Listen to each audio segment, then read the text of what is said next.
Thank you all. It's a true pleasure to be here with you today. I'll tell you my story very briefly. I was in kindergarten and I had a lesson on China, and China was a big country. I'm from the Dominican Republic, very small country. And China has industry, and it had, at the time, so you know how old I am, 800 million people. So that was a long time ago, right? But it was a lot of people in China. And they spoke Chinese, said the teacher. And I was like, wow, so what's that? He says, well, it's another language. Can we understand it? No, no, no. So I went home. I was very worried. So I said to my father, I feel really, really sorry for Chinese children. And he says, why? Because look, they speak Spanish at home, and then they have to go out in the street and they have to learn Chinese. So that was my first hypothesis about universal grammar. It has evolved. But I'm still interested about how language can live in the minds of children. And particularly what I want to talk to you today is how quickly grammar grows, and why and how. The general plan is today we're going to talk about the growth of grammatical complexity in general. The lecture for today is very, very basic. You're not going to hear anything new. I didn't know where you guys would be coming from. I didn't know how much about bilingual development you knew, because in many linguistics programs, bilingualism is kind of like invisible. So I have a little bit of a primer on grammatical complexity. So if you're interested in speech language pathology and development, that's a little bit of a summary. Again, you won't hear anything new, but typical linguistic students don't often hear about these things, and they will be useful for what we're going to talk about next class. And then a little bit of a primer on bilingual development, okay? And the next day, there's going to be more new stuff, more what I think we should be doing in research in the field. And that's to consider complexity in the light of the interaction between lexicon and syntax. Why does minimalism send us in that direction? And then refining the questions. Most of the hour then it'll be refining the questions on the growth of grammar for a bilingual child. Okay, so that's the plan. Feel free to stop me at any point. Again, as I said, today is all old. There's a reason also why. I think anybody that will end up working with bilingual children, you will end up being an advocate. So even if you know these things, I've tried to present it in a way that would allow you to build arguments for why bilingualism is normal. Yes, that's very obvious, we all know it, but I keep being surprised by when I confront educators, when I confront speech pathologists, how non-normal they think bilingualism is. So even if you understand these things, it's good for us who work with these populations. It's a bit like working with Aboriginal languages. You end up becoming also a social advocate for their context. So I've tried to organize the argument so you can have those as a tool to go out and talking to the public. So the first hour, we're going to talk about just grammatical complexity. There's going to be a lot about measurement, so not as much linguistics, but I think that will be useful. So first, we're going to talk about the observable properties. What do you see when you have a child? So any parent here will be familiar with these things. Then what kind of debate do they have in the developmental field? And the developmental field is an interdisciplinary field composed of linguists, psychologists, and speech-language pathologists. And what is a debate in the developmental field is not the same thing as what's a debate in linguistics, okay? So I'm just warning you. Then we're going to talk a little bit about the growth of noun phrases and clauses, which we're going to retake next class, mostly on the NP side. And then the question of measurement, how does the developmental field measures and why does it measure the growth of complexity? And then I want to do a little bit of activity towards the middle of the session in which I want you to think of the following. So I'm going to tell you ahead what the activity is so you can be picking up stuff as we go through the lecture. If you had a year, not a lot of money, but 1 year of human labor, maybe your own master thesis or something like that, and you had to build a description of child language development as well as ideas on how to measure and detect specific language impairment. About 6% of the children in any given population might have what is general language impairment. It means these are children that have no other developmental problems, no retardations, but their language is much slower than others. Okay? So if you were to build a kit to identify the children that are delayed and might need some support, what would you do? Okay? So that's the assignment for the first hour for you. So what do we see when we raise a child? It's pretty amazing. For one thing is, a 10-month-old baby understands what you're saying. And psychologists used to tell parents, no, you're just imagining it. There's a quote from Selma Freiberg in The Magic Years, in which she says, we know that infants have no, this is 1950s, okay? The height of behaviorism. Infants have no thought, but parents think they do. You know? So we know better now. And what's amazing is how fast it grows, okay? Then we're going to talk about how language is structure-driven and how it is externally constrained. The growth is externally constrained. So that's what I think are the 3 key properties that you can observe in child language. So let's move on through them. Quick overview. An infant, despite whatever psychologists were saying in the 50s, an infant understands, has remarkable comprehension abilities, and some of these can be detected by behavioral methods, others we don't know.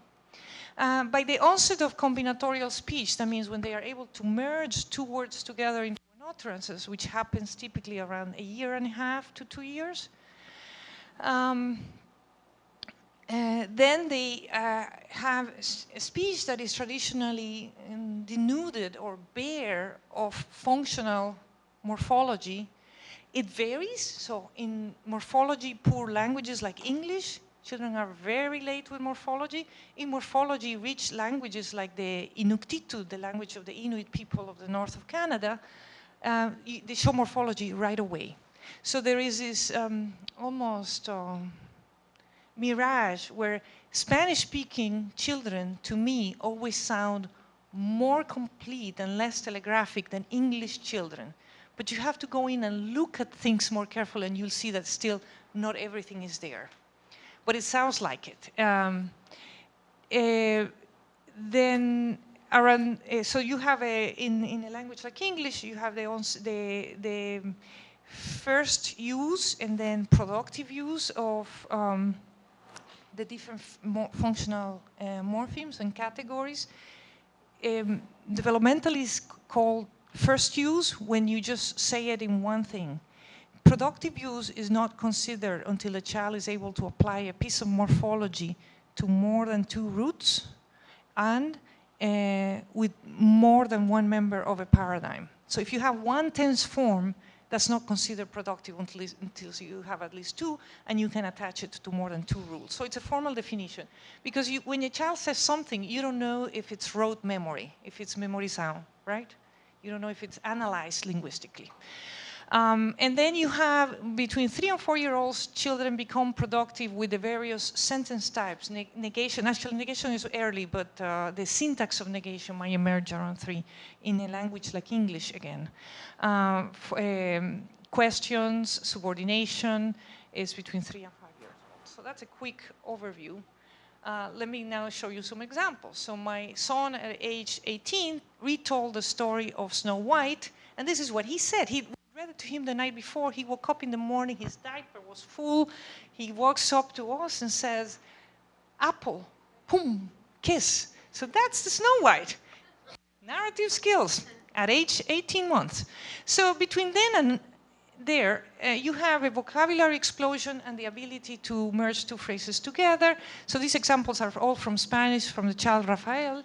Cata Lola, so Lola sings. Satata abre, Satata opens. So both word orders are possible in Spanish. And then you have telegraphic speech. Pelota fuimos ayer. So you have noun, verb, adverb, but no articles, no other things. Gante coge nene. And so glove gets the child. So the child gets the glove. Moto bici, I drive the bike. And, sorry. No, I'm missing half of my slide. Basically, the psychologist who recorded this child, Rafael, and followed her, after 4-year-old, she says, the syntax looks like adult. A 4-year-old grammar, you can barely tell is not an adult. You have to kind of take a closer look, and occasionally they say very, very funny things, right? But pretty much the core of clausal syntax gets there in basically 3 years from the moment they start speaking to the moment they have a grammar that it's hard to tell apart. In that first syntax period, when they start merging words and telegraphic speech, what we see at the very, very onset is that kids have everything they have look like grammar. So one of the things to say is that they can express relational meanings. So even the more hardcore of behavioral psychologists would admit this. I love one example from Tom's book in which, let me see if I can reconstruct her. The shoe example, Tom, where the kid walks up to the shoe, points to the shoe, and instead of saying shoe, he says daddy. So if you think the kid is insane, you would say, well, no, that's not your father. That's the shoes. But no, he knew it was his father's shoes. So even at the one-word stage, this kid is able to express a relational meaning, a possession relation. Okay? So once you start looking at language, it doesn't look so naive, even at the very, very first stage. And Tom's book has incredible examples that sort of teach you how to look at. One characteristic that these two characteristics mesmerize psychologists. One is that they seem to have a fixed position in which other categories alternate. So you can see in Adam's database from the Brown files, you can see ball, see Adam, see son, see mommy. And Brain called these pivot open patterns. What you see also is lexical narrowness of categories. So for instance, some verbs only appear with certain objects, or some verbs only appear in a given frame. So for instance, the verb eat can appear in an intransitive or a transitive frame. You can say, I'm eating or I'm eating a cookie, right? But children would only prefer one at the beginning, right? So psychologists have interpreted that to say that the early grammar of children is like a big lexicon, but it's not actually combinatorial. Okay, and we're going to see some arguments against it. Some obligatory components are missing, so children have both functional omission and argument omission. And the final characteristic is that the surface linear order, at least in a language like English that is so heavily word order oriented, you have correspond to adult target. As you see in Spanish, which allows some more reordering of word orders, children also know that all orders are possible. So that's the overall picture. What is it? Okay, yeah. So in gross terms, we often hear the word in the developmental field of MLU, or mean length of utterance. Longitud media de enunciado. Longitud media de enunciado? All right. So how long are the sentences in words or in morphemes? In some languages, it's not appropriate to measure in words. If you go to inuktitut again, then MLU is often 1, because the inuktitut word utterance has a lot of syntax inside. And you can say very complex things inside the word, right? So you have to decide what's the methodology. So MLU is not good to compare languages, but it is good to compare children within a language. In terms of developmental. There is a broad variation in individual children, okay? So the 18-month-old, it's fairly good, reliable for utterance length. It's so reliable that pediatricians in Canada included in their questions to the parents. But other things are not. I don't know at what age negation is acquired, at what age DPs are acquired, because there are many criteria and there's great degree of individual variation. So age is not a great development after a certain point. Basically, after 3 years, it's completely useless. Length of utterance is a better measure.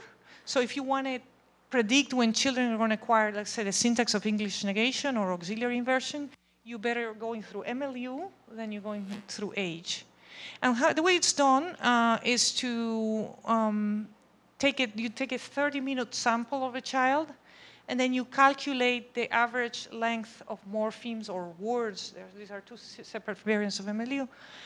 And a lot of the rules are English specific, so on how you count, okay? So you have, if you're going to develop MLU in a new language, you have to think about it. It's not just straightforward translation. After 3, then what we see is that the child is making up their own language. So this is an example from, again, Rafael. So the kid is saying, the mother prompts him, how you say it's written? And he say it's written with the productive morphology. So it's an irregular in Spanish, escrito, and then he say a regular form, escribido. And then the mother and him go on, and there's a longer dialogue, and they go on and on and on, and the mother say escrito, and the kid said escribido, and then she say, well, the mother says, okay, whatever, pues nada. And then the kid says, I have washed papa, you know? And then the mother says, oh, papa has washed you? Oh, this papa. And says, papa has washed this afternoon. And so ha lavado papa esta tarde. Yes? No, papa ha escribido. So he reintroduces the topic of the irregular. Papa ha escrito. Yo he escribido. And then he says, this is very funny, papa might have written, but I have written with the regular morphology. And the mother finally says, okay, give up. So they have their own intuitions of the grammar.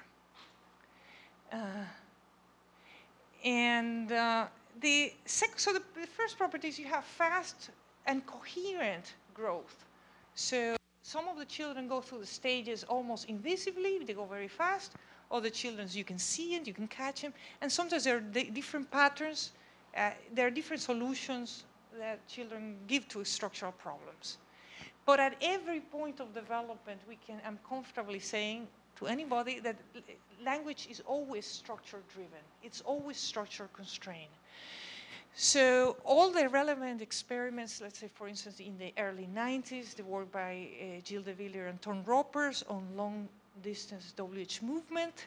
So you know that to extract a WH word long distance, you have to follow a certain configurational path. The path has to be free of islands. And they tested a variety of islands, and children at the age of 3 would show perfect sensitivity to island. I did my dissertation working with them. I tested in Spanish, and I got an error rate at 3-year-olds of 5%. Error rate of 5% is noise. It's not relevant. Children really seem to comply the difference. There was one exception, and that was that of factive complements.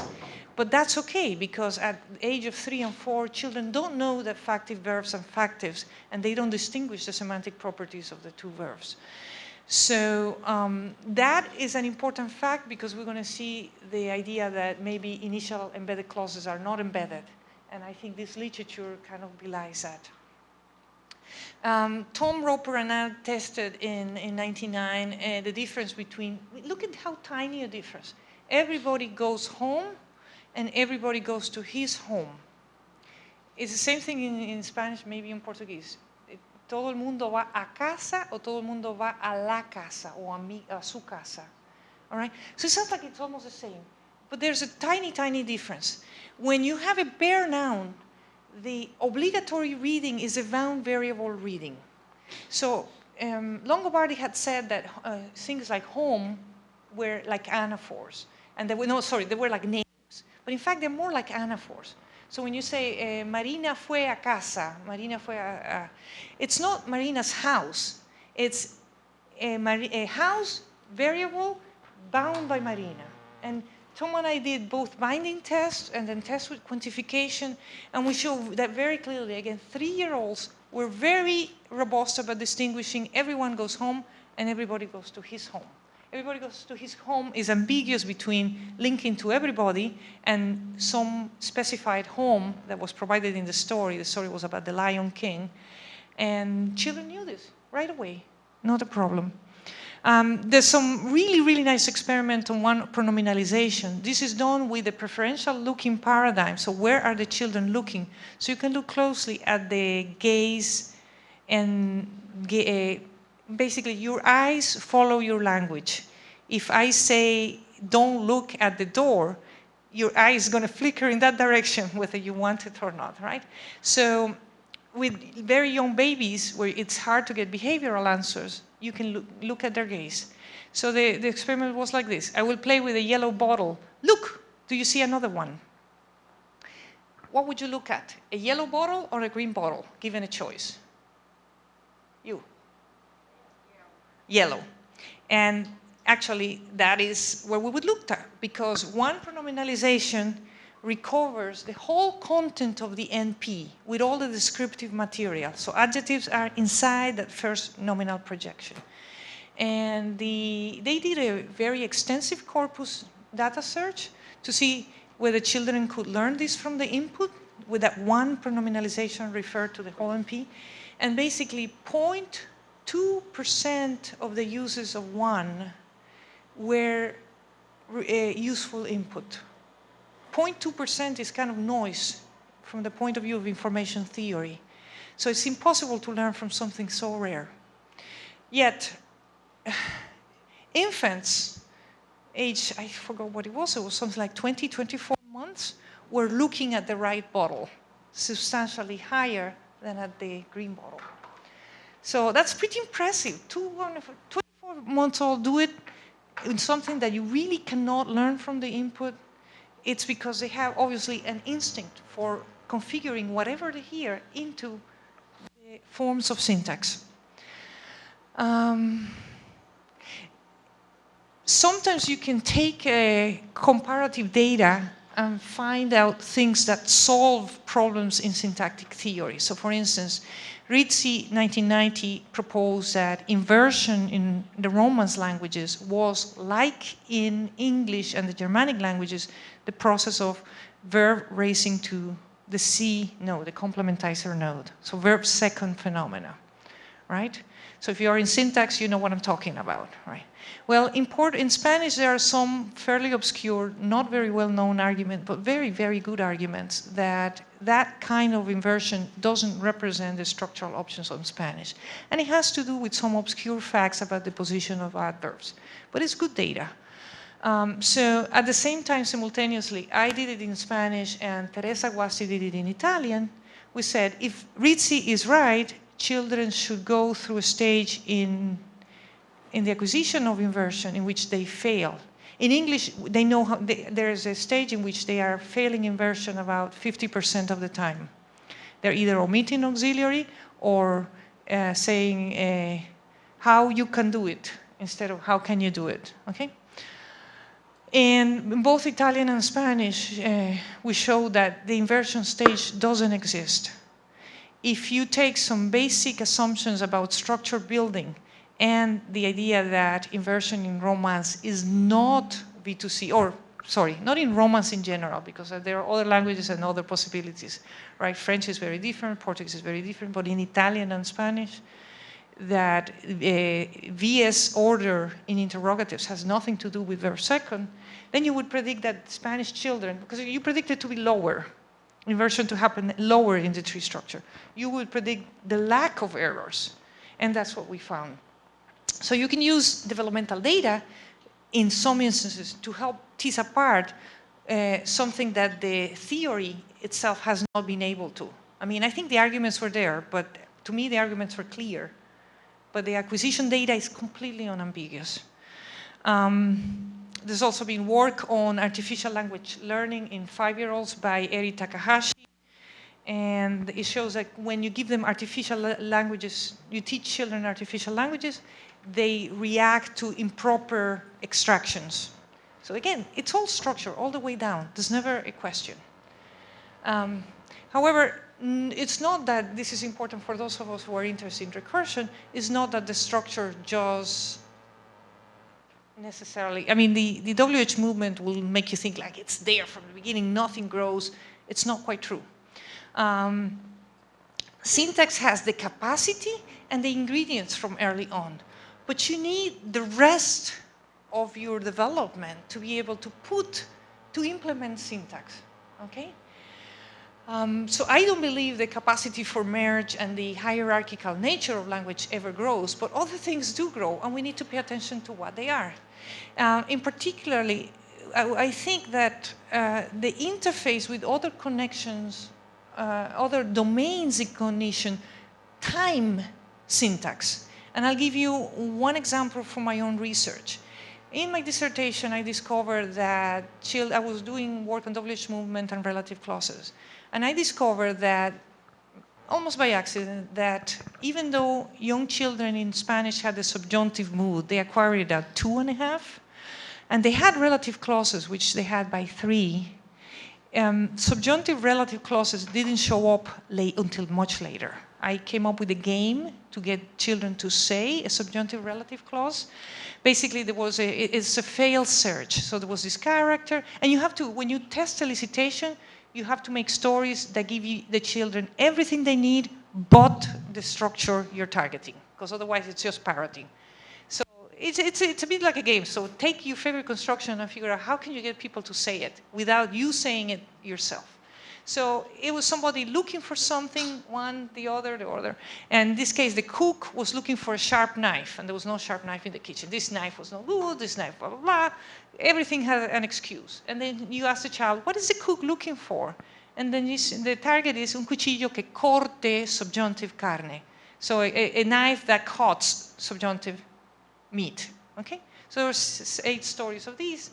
And I didn't get them to say it until 5-year-olds, so I was worried, why is that? Why is there a systematic gap?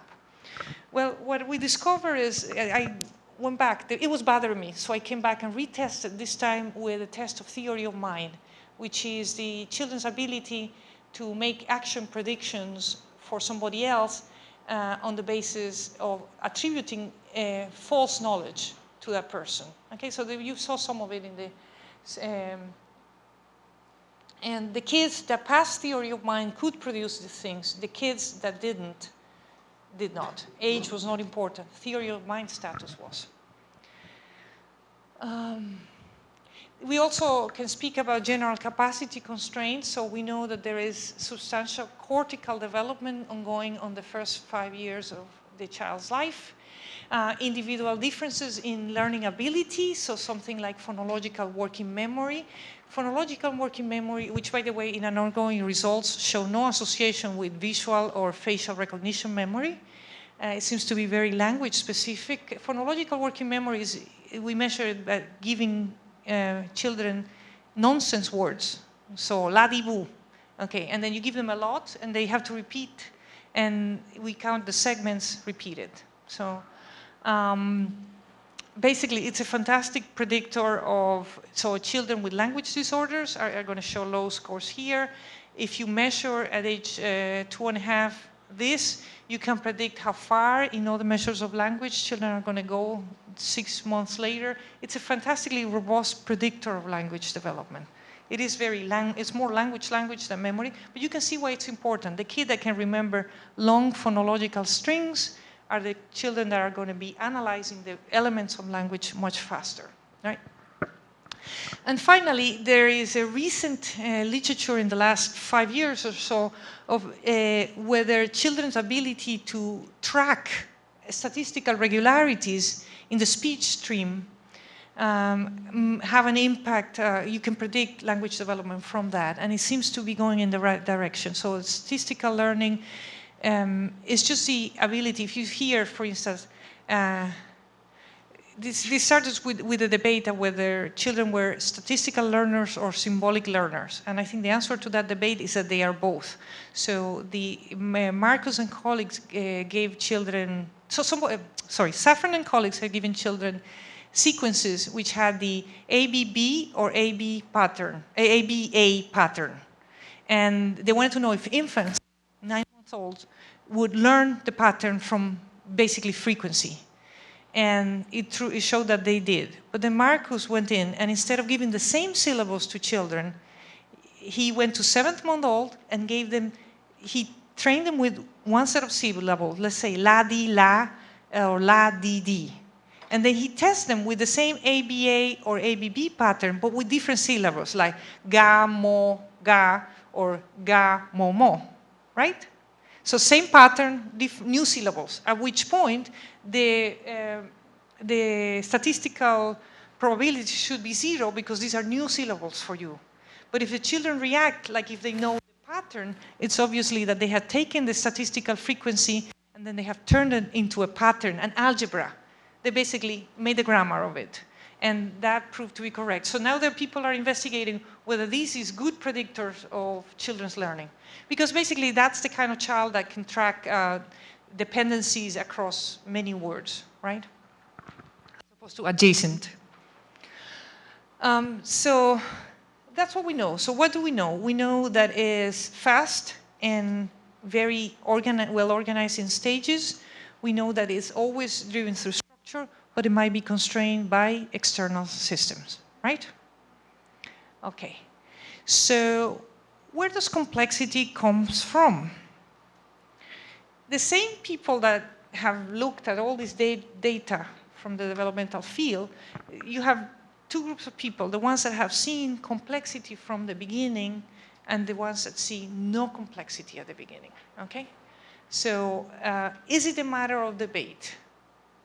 So I want to present the other side and then our side and then let you judge the arguments.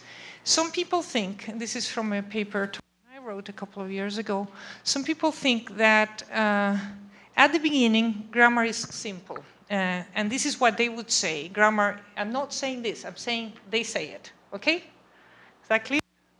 All right. Grammar is learned by general learning mechanism. Complexity is an emergent property. So initially, children have no complexity. It's something that emerges through the interaction with the world. So it's a very constructivist view.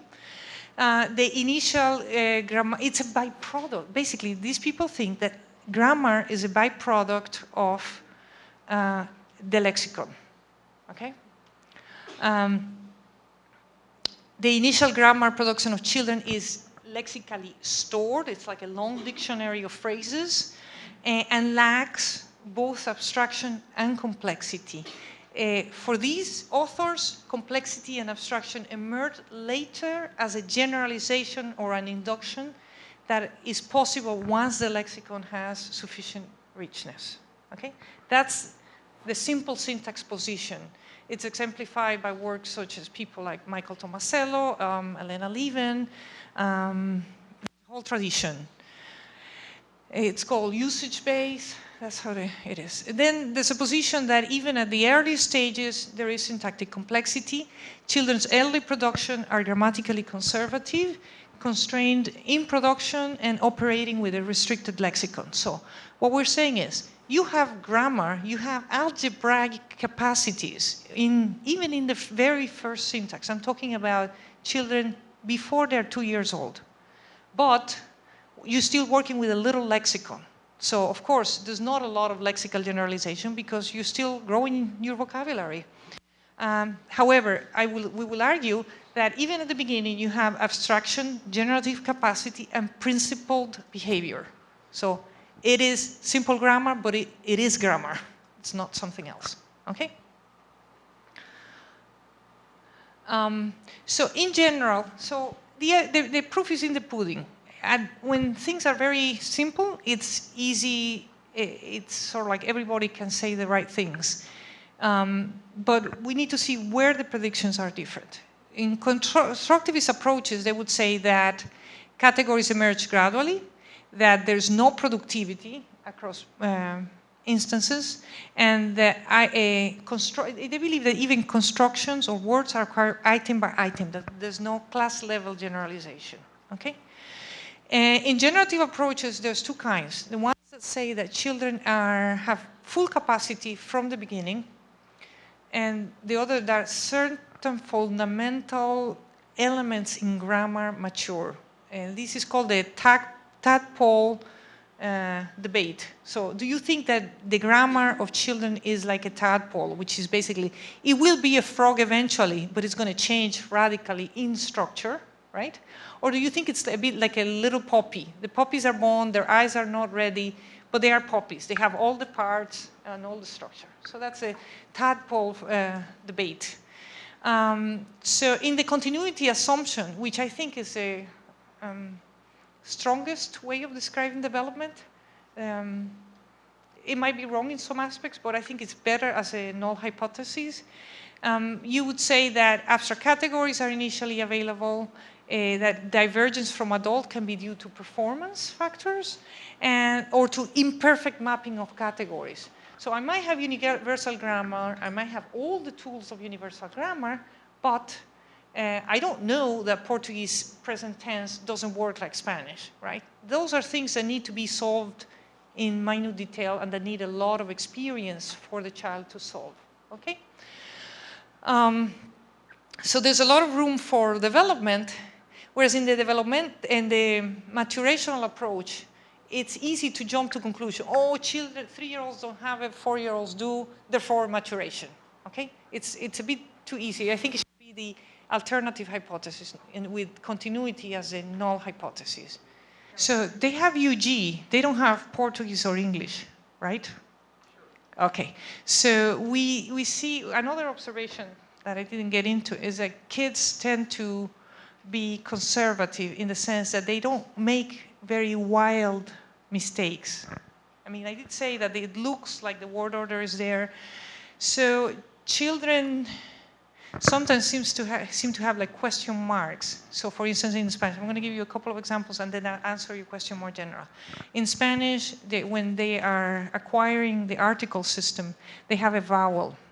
And the vowel shows vowel harmony with the gender of the noun, right? So say, peu, so for el pie, or un pie, and agata. So they will harmonize middle vowel for masculine and low vowel for, but they haven't yet committed to the form, right? They've committed to what they know, which is the gender regularities of the language and the fact that gender is such a prominent feature in the Spanish nominal system, right? So they can't know all these things. You have to learn them, right? But in the meantime, they are treating their early sensitivity to noun phrase, to articles or whatever, shows them that they know early on what these things are doing to reference. So here's how I imagine it happens. I know that languages have nominal projections and the nominal projections might have things at the edge of them that have an impact on reference, right? So I might not know what kind of determiner my parents' language have, but I'm already actively seeking hypotheses of, okay, is it definite? Definiteness is important, so in many languages definiteness matter, but not in all, right? So you're doing kind of a distributional analysis, but you have already an interpretation for what you're finding. So if things are reliably next to nominals, it's because they have something to do with reference, right? That's the approach. Now, universal grammar gives you a space of things that can be made into grammatical meanings, right? So in my language, I don't have evidentiary systems. To report or to evaluate things for evidence such as report or direct evidence, I need to use subordination. So I saw that it's a nice day, as opposed to I heard that it's a nice day, right? But in Quechua, that meaning, the source of evidence meaning, will be encoded in the grammar. Well, it's part of a field, and as in the syntactic tree, the middle field, tense, mood, and aspect, and I predict that children in Quechua will have no problem figuring out what it is. I would be careful of not making generalizations about difference between production and comprehension, because both are performance, right? So you're doing analysis. This is the way I see it. A child is doing analysis of distributions. So distributions are linear, right? X precedes Y. Language is It's not linear. So I assume that children automatically are mapping it into a computational system that's capable of hierarchy, right? That's what we were speaking before. So hierarchy structure mapped into, immediately. The rest of grammar, beyond merge, it's a lot about how things connect to one another. So you need to learn the parts.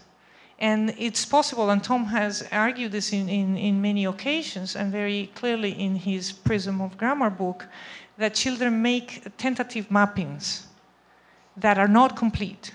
So you might know that something is an article, or you might know that it's definite. Like, we've done a lot of work on definiteness.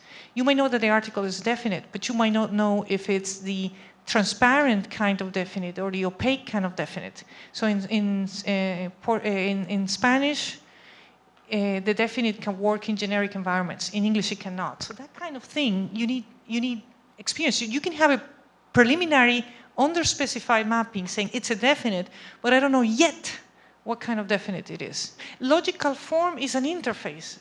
Logical form is not generative. Logical form is you take the structure and you map it into something that can be. Yes, you take a string linear of sounds, you segment the parts, so that's part of what the child has to do. You organize the hierarchy of the parts, and then you say interpret. Okay, so the interface is not generative, the interface is reading. And I would say that both production and comprehension might show gradualism effects. Okay, so that's right. So it's the same grammar that feeds into a production system and a comprehension system. That's, I think, a standard assumption. So the big part of evidence for simple syntax comes from fact like this. When children first start acquiring, I'm talking little children, babies, 2-year-olds, they would say something like a cat and the dog. And they might not cross-generalize. So this noun is only going to show up with one article, or this other noun is only going to show up with one article. So how do you know the children have analyzed? So we know, for instance, in the history of the languages, there are many words in Spanish and Portuguese that start with al, alcohol, casa, etc. These are words that came from Arabic, and al is a determiner in Arabic. But we don't know it. I'm a Spanish speaker. I don't know that. So the question is, could a child be like a Spanish speaker that has Arabic words but doesn't know the parts, right? Perfectly legitimate assumption. They are also highly conservative, so they are not very, very creative, which I think it's wrong. It's just the way they look at it. I think children are immensely creative if you look at it with the proper attention. And I think this is where something everybody could learn from Tom's book, to look at it. So this fact is right. The parental distributional capacity is not fully instantiated in the 20-month-old or in the 22-month-old. But hey, here is something about productivity. Productivity is relative to size, okay? So if you have many things, then you have much variation. But if you're combining a smaller set of things, then it's going to look like there's not enough variation. So the raw number of variation is not a good measure, because you are combinatorial with respect to a smaller set, right? So you need to relativize it.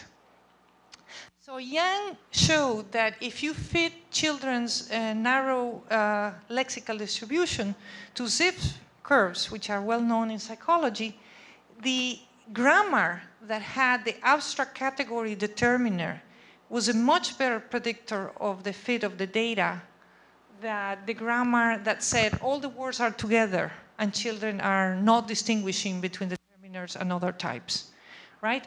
So that might be of interest to you, the work of Yang with respect to creativity. The other thing is, and Nino has made that point, we showed it with a very lovely set of examples, is that some categories are never narrow. So narrow means, when I say the dog, I always say the dog, not the dog, the cat, the elephant, right? It doesn't generalize. But some categories are never narrow, and negation is one. In Spanish, people say, el niño está en la edad del no, la edad del no. Did you say that in Portuguese? It's when the kids are no, no, no, no. Everything the mother says, the kids say no. Yeah, right. So I looked at the frequency of the negative element in Spanish, no, and I saw that the frequency peaked at age 1 year, 9 months. It was 1 out of 7 words. Okay, this is how frequent. The word no was, 15% of the data or something like that. Then we see, at that age, was the child faithfully copying the input? So was it not, we wanted to know the question, was it distributionally narrow, so it only applied with certain things, and was it input faithful, which is a tenet of usage-based hypothesis? And this is what we found. So we classified in holophrastic no, so single no, no with no clause, right? Then initial no, when it's at the front of the sentence. In English, children start with a sentence initial negation, okay? With medial no, so where you have subject, no, or any constituent, no, and the rest of the predicate. And then final no. So, la mamá no, a mine no, okay? So in Portuguese it's the same. So at age, in that file, the mothers had primarily initial no and medial no, a little bit of a negative final fragment, which is part of the grammar, and a little bit of holophrastic. The kid was very polarized, and interestingly, he had, okay, a lot of holophrastic no, that's okay. This is a child that's not yet at the 2-word stage, so that's no surprise. And the rest of the data was very much negation final. So this data is clearly anti-input. The kid is not doing the most frequent thing the mother does. So as far as I'm concerned, this is the end of a frequency-based hypothesis for early grammar. The child is very productive with negation, but he's not doing what the mother did. He's doing something else. Okay, so what was he doing? Well, he had all sorts of phrasal constituents, so a variety of phrases in the initial position with the negation final pattern. So he had noun, pupa no, so not a boo-boo, not some wound. And he had small clauses, nene sienta no, so it had bigger constituents. This, by the way, is not grammatical in the adult. The other simple negative fragments are. And triste no, not sad. And that went on until about 2 years and 1 month, when the other word orders showed up at the same time as negative concord. So it all came in at once. No la chupan las vacas, no sabo nada. So child is making mistakes. Here is an agreement mistake. But pretty much negation, the whole syntax of negation came in, click, 2.5. At no point is this child not productive with negation or not creative, okay? This is not an input-based pattern. This is ungrammatical in the input, but it is consistent with the structure in which you say children have no finiteness at the age of 2, but so they put a whole non-finite constituent in the pre-negation location, okay? So that's what, this is grammar internally consistent, but input inconsistent, yes? Okay, so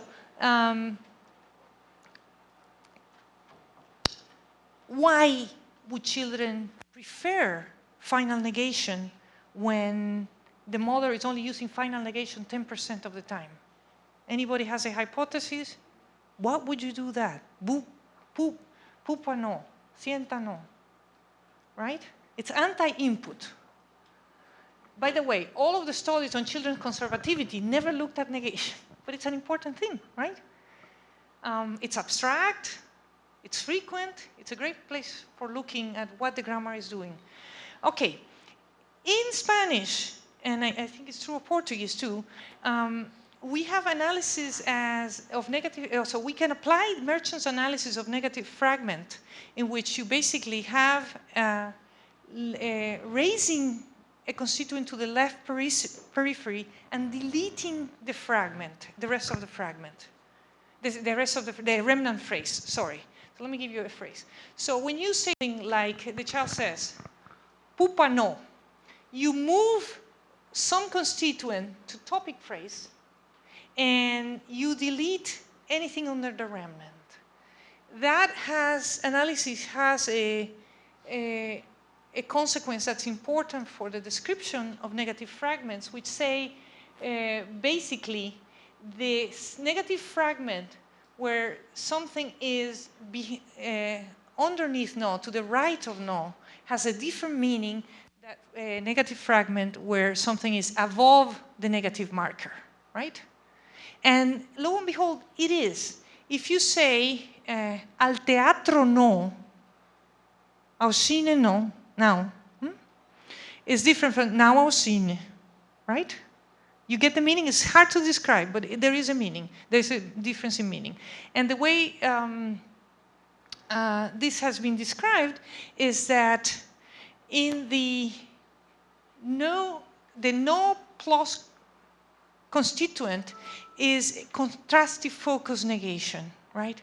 So you say, when you say no al cine, you are implying a contrast set. So these things are chosen in context. I'm giving them to you out of context.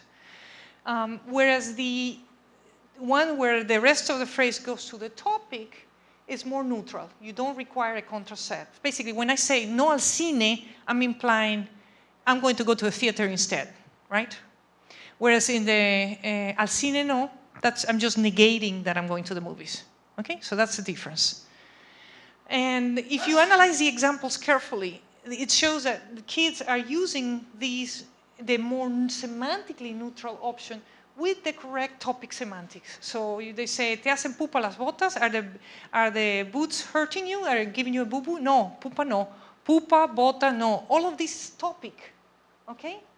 And it's preceding, okay? So again, this is not a constituent in adult grammar, but it is a constituent when you are 20 months, right? Which one is topicalized? The pre-negation constituent is topicalized. Okay? So, pupa no, bota no, all that comes before neg, if you analyze it like LACA, so you have negation, a functional projection called sigma phrase, and above negation comes topic, whereas the focus phrase would be under negation. That's the standard analysis for Spanish.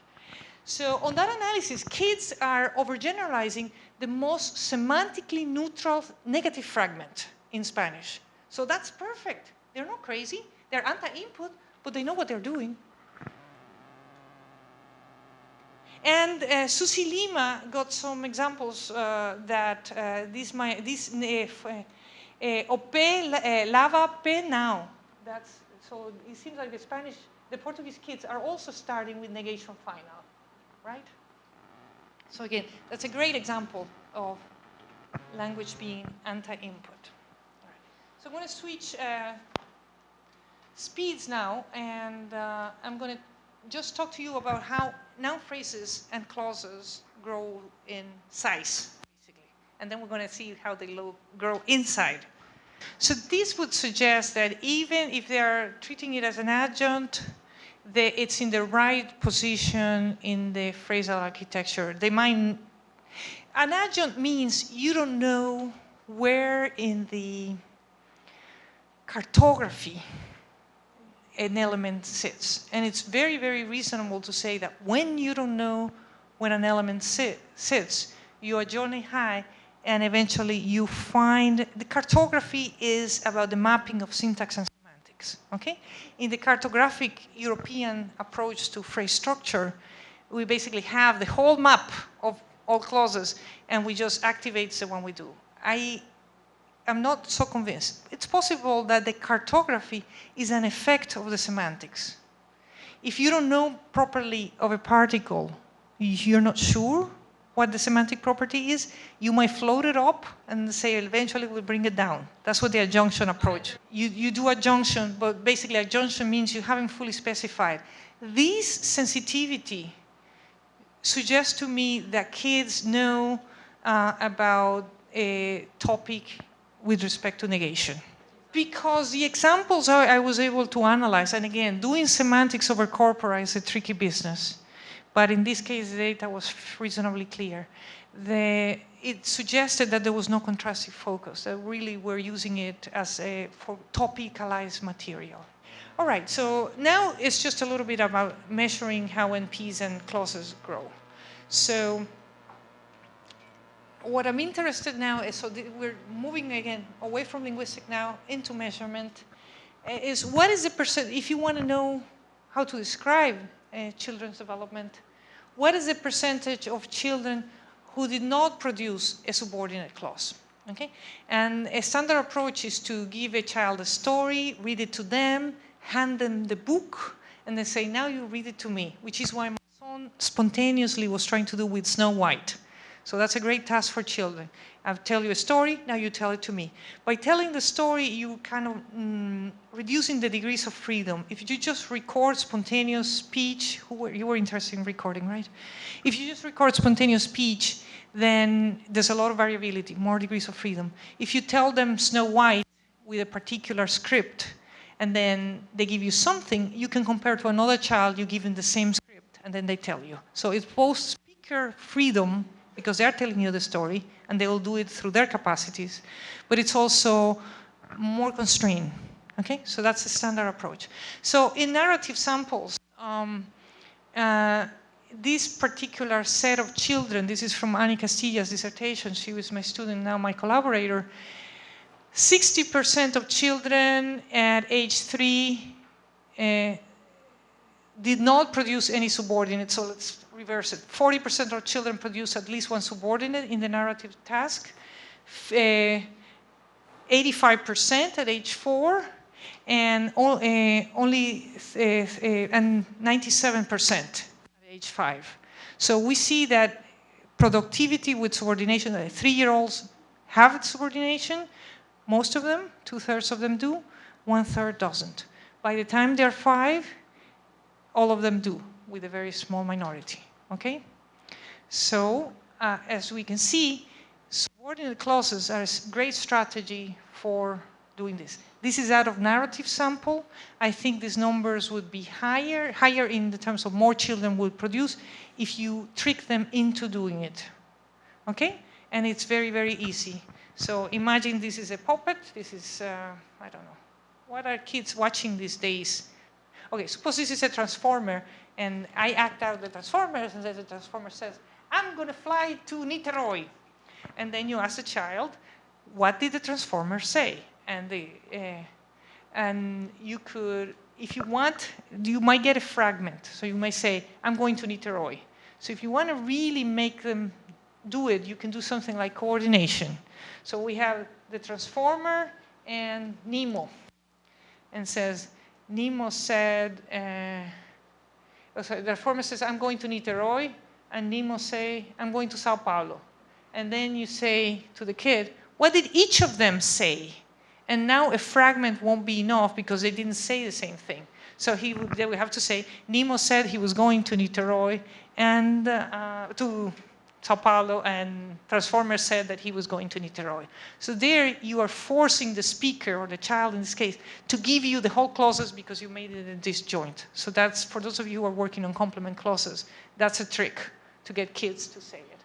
This is out of narrative sample, lots of freedom, but a great sharp development.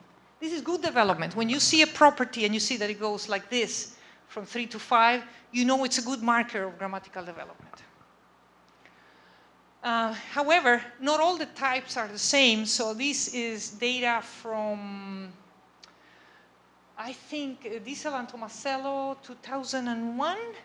And this is the different types of relative clauses, okay?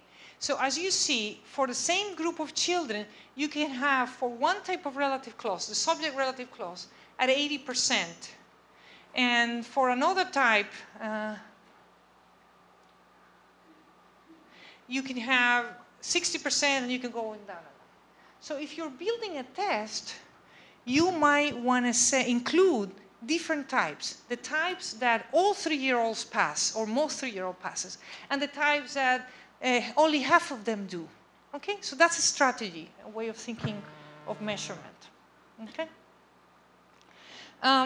You can also look, and this is just, there's a few of us who are interested in this, tracking complexity of development in just noun phrases, forget clauses, okay? Noun phrases are easier to elicit, and well, I know a little bit more. So this data is from a woman named Sarita Eisenberg. She classified noun phrases according to having some content beyond the noun, so names are not included in the sample. Pre-1 is prenominal element 1, typically determiner and noun in her category. And then determiner, adjective, and noun would be the type pre-2, okay? The third type would be 2 or more pre-noun modifiers. And post will be ones that contain post modification. So remember, in English, PPs would be post nominal, and all adjectives will be pre-nominal, as opposed to Portuguese or Spanish, where you have 2 adjectival positions, one pre-nominal and one post-nominal, and then there's semantic specialization for what they do, depending on their position. So it's hard to see numbers, so I'm going to show you the graphs. So the graph represents the percentage of children producing each NP type. So all, so these are 5-year-olds is the one we're interested in. That's 5, 8, and 11, okay? So all 5-year-olds have determiner and noun. That's actually kind of obvious. I knew that, but anyways, they're interested in the measurement properties of noun phrases, not in, you know. Now here, prenominal 2, so that is the combination of a, this seems awfully late, right? The combination of a noun, a prenominal adjective, and a determiner, right? The whole, something like the green ball. Well, now apparently in their sample, only 80%. I am troubled by that data because I know that 3-year-olds have adjectival modification, right? And that they have DPs. And the question is, given the story Sarita and her colleagues used, they only did this, all right? So I would take this as an example of what you can do, what you can measure with that story. But I think that if you had had a different story, a story where contrast sets were more relevant, you could get these ages to drop, right, to get better, right? The age of complete acquisition. Now, 2 modifiers, so that would be the big green ball. That's really little. But again, you have to ask, did that story provide enough opportunity? I mean, it provided enough opportunity so that 80% of the 11-year-olds took it, but maybe it was not salient enough for a 5-year-old, okay? Again, I do believe you can elicit them. This is why I prefer elicitation methods rather than just raw narrative.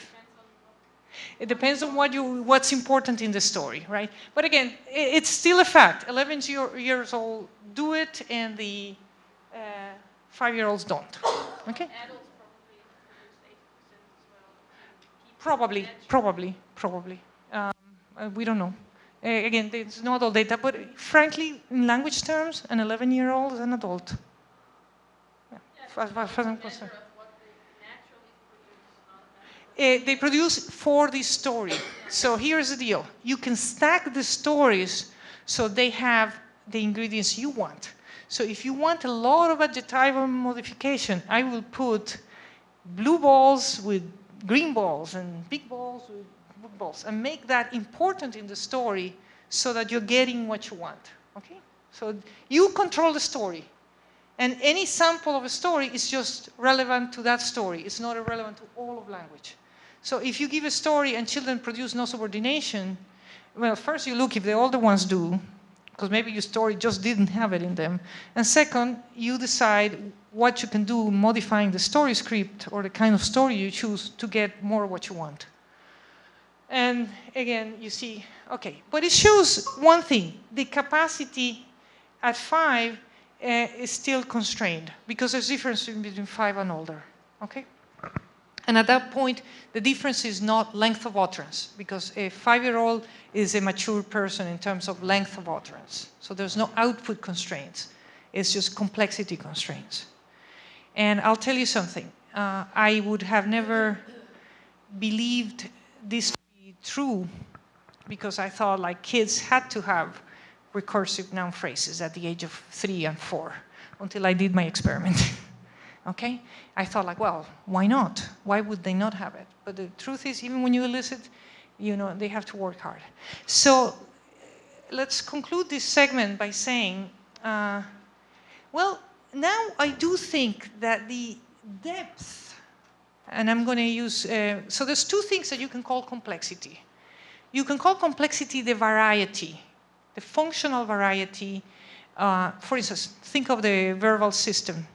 You would call it complex a child that can refer to future, to past, that can use relational tenses like a perfect.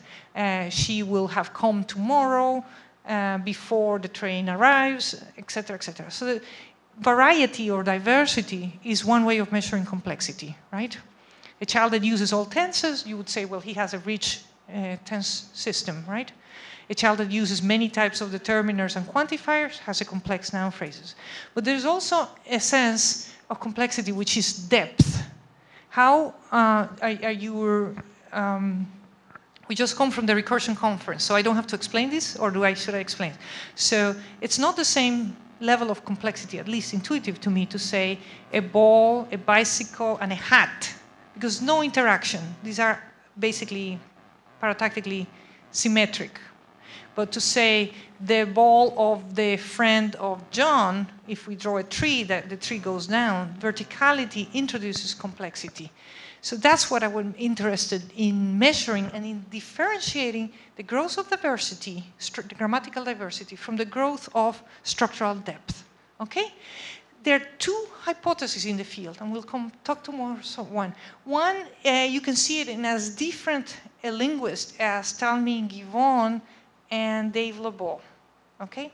But they agree in that the initial process, you have paratactically associated constituents that become stacked or integrated with development. So Givon is approaching, so we call them the synthesis approach. So you have separated elements that then you learn to integrate or synthesize.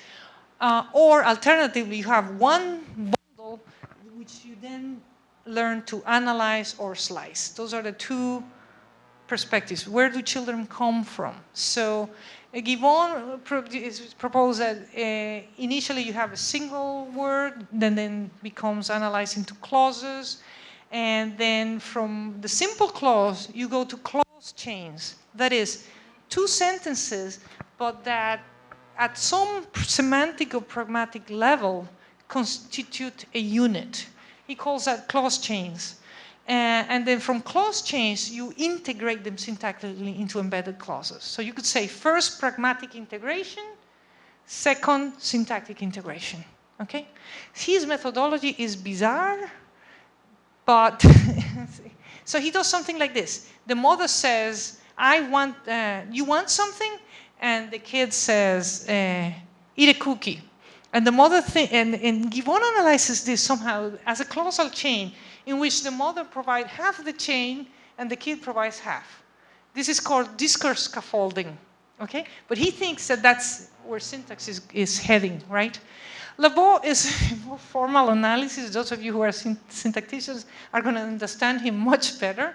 So he basically says, you start with an operation, conjoin alpha, and then you adjoin alpha. So conjoin is symmetric, adjoin is asymmetric configuration, okay? This has been retaken. I mean, this is an important dissertation. It's a dissertation that persuaded Chomsky that generalized transformations needed to be given a second thought in linguistic theory. So it's an important, influential point in the history of minimalism. It's been, again, put on the table. So there are critiques of the syntax of adjunction that will tell you that adjunction is linear, that not all forms of adjunction are susceptible to a project alpha type of approach that are not endocentric and are not hierarchical. And the arguments are solid. So if you want to talk about it, we can talk. But or what I want to say is both from very, very different corners of the field, people are producing syntheses, so integration of separate units as a strategy in development. Then there are the guys that argue for analysis, and those guys would say, this is the work by Diesel and Tomasello, they would say, yes, the child that says, I think it's going to rain, initially shows no productivity, and it's all I think, I think, I think. So they analyze the I think as an adjoint structure. It's almost like an adverbial epistemic marker, right?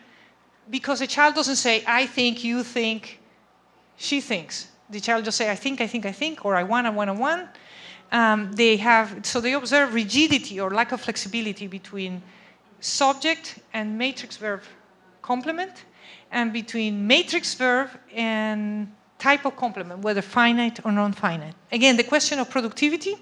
So they say, and it's not unreasonable, they say, look, what if the child doesn't know that I think is a first CP that contains a second CP? So what if they think it's something like probably, okay, or certainly?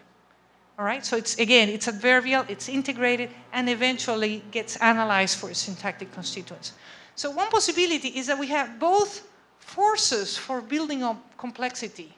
So the synthesis effort, meaning I have elements in paratactic configurations and I group them, or I have elements that have a lot of meaning, but I don't see the structure quite yet. There's no reason why both dimensions might not be operating. We need to be open-minded to both. But again, this gives us a picture of what it grows. So how do people measure? Let's summarize what it's done, because remember, now you have to think, how could you do it in 1 year with one person and a computer? That's it. That's all your resources. If you were going to build a assessment strategy, let's see what people do in North America and so on and so forth.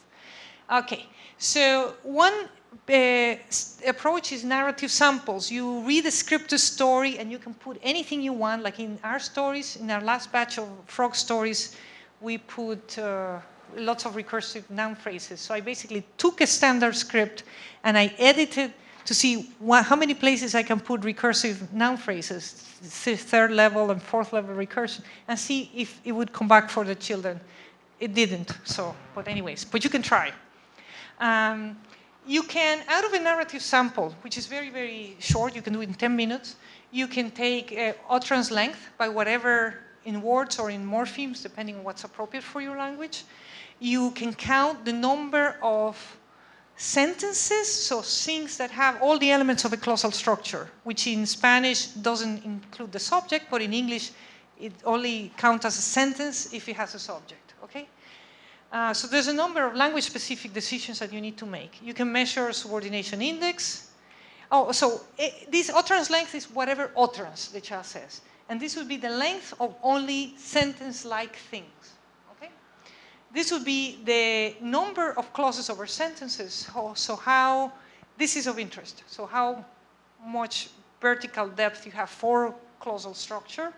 So if you have a subordination index of 1, you only produce main clauses, right? NP complexity is like Eisenberg does it. So 1 prenominal, 2 prenominal, 1 postnominal. That's for English. And word diversity is a measure of vocabulary richness. If you read the same story to 40 children, some of them are going to have more different words, and some of them are going to have less different words. So this is a number of different words is word types. So if he says the word cat 3 times, you only count it once. Okay? So that's out of a narrative sample. You can also... okay, so some of these things are not grammar. So for instance, number of terminable units. Terminable units is a speech pathology for sentences. So out of a narrative sample, how many full sentences were produced? That's one measure. But it's a measure of productivity. Okay? So a child that talks a lot, as opposed to a child that's very quiet, might give you more. That's not a measure of complexity. I mean, it has a complexity threshold. It should be able to produce a full sentence, but it's not. It's more a measure of productivity. This is, I'm sorry, I forgot to introduce the data. This is the number of terminal units for Spanish children age 3.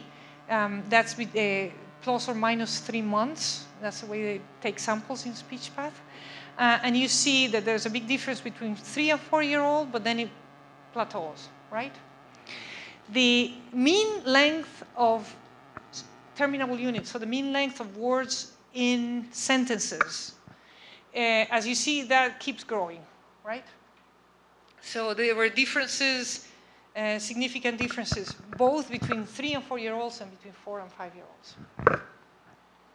And then you have something like a checklist approach, and I had an example of an exercise I give to my students, but I didn't bring it, where you basically take the narrative and you create a list of categories. Does a child have definite determiners? Does the child has demonstrative, quantifiers? You decide ahead of time what should be in there, and you give the child a 0, a 1, or a 2, and 2 means 2 or more examples.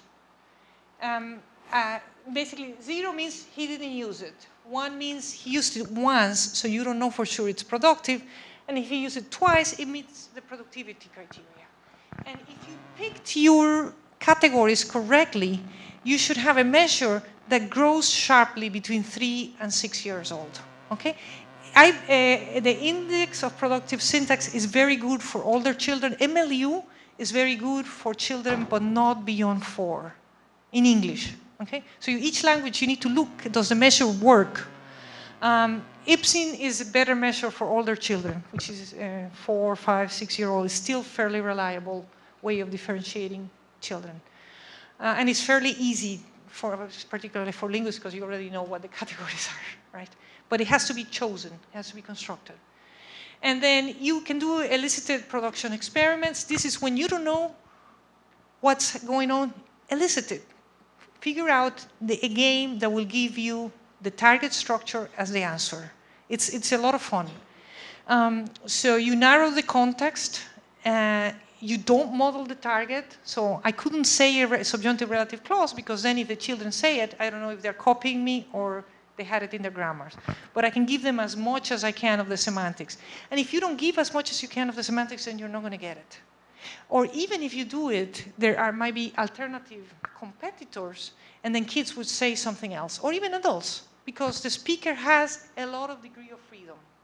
When you construct your test, you want to narrow the freedom of the speaker, so there's one precise thing that it's going to say. But even so, people can, I mean, that's the beauty of the human mind. You can't predict 100%. You can also do, and I would say, if I were building a test, I would combine both elicited and something like this, imitation. Imitation, you have to calibrate. So it's, if you give a child that it's in a stage in English where they don't have inversion, and you say, how can we go to Rio? The child might repeat, how we can go to Rio. Okay? If their grammar is a non-inversion grammar, they will reorder. The trick is, you have to give the children, or the speakers, this is a very good measure in bilingual adults and children, you have to give a sentence that is long enough so that they have to use their grammar to say it back to you, but short enough that they can succeed. If I give you a very long and complicated sentence in English and I say, now repeat, you're going to say, ugh, right? So it has to be just right. Okay? But it's a very powerful method. It's good if you get errors. It's not good if you get success. If you get success, you get success. Well, it's good in terms of measurement, but not in terms of syntax. Because what errors tell you is how their own grammar filtered the structure. Okay? So I get excited when I get errors. I guess my speech pathologist colleagues get excited when they get success. So different perspectives. Then you have receptive measures, so comprehension. So you have picture choice. You say a sentence that you attribute another possible interpretation. And then you give pictures that represent potential interpretations. You saw some examples on the comprehension of recursion. And the speakers say that one. That's a picture choice as task. A question after story, you ask a question and the response to the question tells you what the interpretation of a target sentence is, okay? So this is one of my favorites. It's from the WH studies. The boy said in the evening that he fell from the tree in the afternoon. And then I ask you, and this is a real question, so unless you know this, pay attention. When did the boy say that he hurt his arm? What's your answer? Huh? What did you say? She said in the afternoon, she said in the evening. That's fine, it's 50-50. Now listen to the other version of the question. When did the boy say how he hurt his arm? When did the boy say how he hurt his arm? Quando è che le dice com è che sa come o braço. Okay, so the second question, the when did he say how he hurt his arm? What do you get? Is everybody getting the evening? Okay, so we just demonstrated with you that WH Islands work, which is a good result. And you passed all, by the way, which is a good thing. I would have been worried. So you can't extract over a WH Island. So when I put the how, all you get is, when did the boy say? You don't go farther. When instead of how, we have that, okay? And then you get both, you get the public splitting. Now, each speaker only thinks one interpretation, but you go half and half, right? But if we put this here, then you don't. That way we can demonstrate that children are sensitive to islands, right? And you can do that for other properties. You can do that for many things, okay? Another type of approach is a truth-value judgment. It's a yes or no question. Is it true or false? So if I say, is every boy riding an elephant? I can put two pictures. I can put a picture of an elephant with all the boys, and you can say yes or no. Of course, if I put a boy here, you would say no, right? Or you can do pictures of boys, each in his elephant, right? Right? And then you can say yes or no. So if you say yes to this, then you have a distributed interpretation of quantifiers. If you have yes to this, and you should say yes to both because it's ambiguous. But you can try other things that are not so ambiguous. Yes? The other one, the when you say yeah. Do you control for prosody?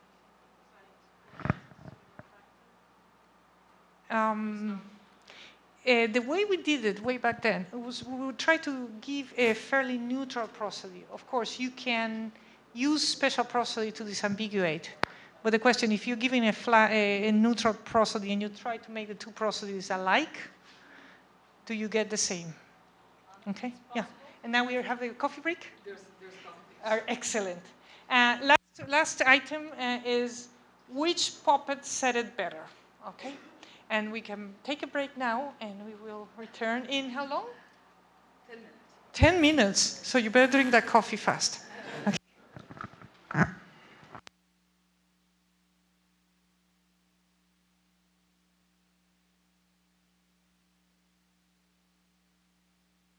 I don't.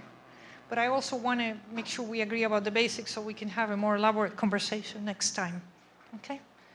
So I'm going to skip to the bilingual side, just in the interest of time. If we finish in 1 hour, then I'll go back to the how to measure development, because I want you to go home and think about the problem I have placed in front of you. If you had a new language, a new population, 1 year and 1 computer, not a big research project with funds or whatever, what would you do to create assessment strategy? Okay, and then I'm going to tell you why I'm asking you to think about this. Okay, so let's now do a little bit again of this foundation, a primer, I would call it, if you would allow me, on a bilingual development. But first, I would like to sort of set the terms of reference. What is a bilingual, right? And then to look a little bit at the history of the field in the last 40 years, because it's a new field. It's really a 45-year-old field. the linguistic study of bilingual children. And look a little bit about the effects as how we know so far, and then let you know what's being argued and discussed and what is the... So first, let's look at what people agree, so you don't have to retake those steps conceptually, and what do people don't agree yet, which is where the active research is taking place, okay? So what's a bilingual? So here are my 3 answers. A bilingual is not James Bond. So you know James Bond. He drops off from an airplane with a parachute in Kazakhstan, and he drops out and talks like a native. And he goes and goes around, and you go, whoa, that's a bilingual, a person that can... Well, most of us can be bilingual, trilingual, and not be like James Bond, right? So that's not the right definition. A bilingual, well, half of the world's population is bilingual, right? That's an important fact that you need to have in your pocket ready when you're talking to ministers of education, to research psychologists, to a bunch of different people. And most importantly for us is bilinguals are a range of people with a wide range of characteristics, okay? And that is an important fact that has important consequences for how we assess bilinguals and how do we study them if we are researchers. Okay, so a bilingual can be defined in the not James Bond approach as a person who can communicate in more than one language, be it actively or passively. My student, Marina Sherkina, has been studying bilinguals who are receptive bilinguals but cannot speak, that is, comprehenders of a language. In a lot of immigrant and Aboriginal communities in Canada, the newer generation can understand grammar, but do not themselves have the ability to speak the language. And we want to know why, and how can you have comprehension without production, okay? So it's a whole variety. Even though half of the world is made up of bilingual people, in linguistics and psychology, with very few exceptions, we continue to treat monolinguals as the baseline, as the norm or the normal, okay? And I have a thought about why we do that. In Toronto, where I'm now living and doing my research, there are about 200 different language communities, mostly immigrant languages. The First Nations languages are underrepresented and alive mostly in rural communities. So you see, this is a map of my city with what's the language minority that dominates. Okay? So it's very, very varied. It's fairly enlightened in educations, like schools have systems for the parents to arrange for interpreters, for the parents to talk to their kids' teachers, and so on and so forth. But there's still a lot of work to do. It's a city that is sort of open, so there is a Chinese community, and the street signs are in Chinese script. In the Greek community, the street signs, so here they're for parking, and the street signs are in Greek. You know, see, both in English and Greek, okay? It's a fairly open-minded city, yet the educational system still lagging behind on what to do and how to understand bilingual children, which this is what I would like to advocate for. There are many types of multilingual and bilingual individuals, and we can think of different dimensions of classifying bilinguals. The most important division has to do with age of acquisition. How old were you when you started the language? So we classify children in simultaneous bilinguals. We also call them two first language bilinguals. We classify them in sequential, when there is a first language, L1, and a second language, L2, right? And they can be L3, etc. Fluency and dominance, you want to know which is the strongest language, or the dominant language. And there's a lot of psychometrics ink spent in figuring out how to measure this. So you can call them balanced or asymmetric. You can be fluent or disfluent, okay? You can still be imbalanced, but fluent in both. or you can be just receptive, as we just said a minute ago. And then there's a question of the environmental and social context as a property of the society, not a property of the individual. And it's not the same thing to raise a bilingual child when the language is a majority or a minority, when the language is official or non-official, whether the context is additive or subtractive. So for instance, in Canada, there are, depending on the educational system you go, they think of the language as something else the child has. Also, a typical framework for additive bilingualism will be here in Rio. If you are well off and you send your child to a French school or an English school because you want them to be bilingual, that's an additive perspective on bilingualism. Okay, you see bilingualism as a cultural capital, and you say, let's invest in it. In other contexts, the view of bilingualism is subtractive, and that is the type of context where they will tell you, well, a bilingual child is not doing as well as the monolinguals in school, and so on and so forth. So you know what I'm talking about. Okay, so those are societal perspectives, but they affect the individual, right? I like to speak about heritage bilingualism because it's the type of bilingualism where main or primary vehicle of transmission is through your parents. You inherit a language from your parents, but maybe you don't have access to another source of support, okay? So for instance, in Toronto, 2% of the population speaks French at home, 2% speak Spanish, but Spanish is a minority. Only heritage bilingualism, whereas French, you have a whole system, everything is bilingual in the media and the products. So if you go to buy milk, one side is in French, one side, calcium is in French, the ingredients, and then the other is in English. So that's a very different. French is not a heritage bilingualism in Toronto, but Spanish is, even though the percentages are the same, right? So that affects children. So the other thing is that these societal perspectives might tell you different stories about who bilingual children are. One will tell you that being bilingual is a benefit to the child, and the other will tell you that an asset, and the other will tell you that is a hurdle that the children have to overcome. And these views color the research on language. Okay, language is the same, language stays out there, but how we see it might be affected by the politics, right? So for instance, from the Daily Telegraph, more than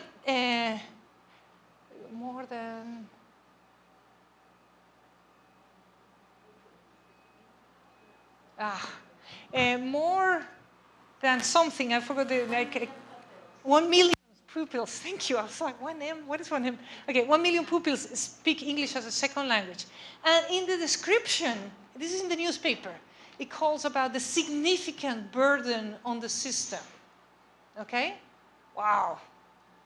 Right, so 100 million children are a burden. Or this is from Toronto. English language learners, this is how they call them in the educational field now, ELL, are at risk for future reading difficulties for a number of reasons. Here are some factors that teachers should know. Okay, so it speaks about the danger, right?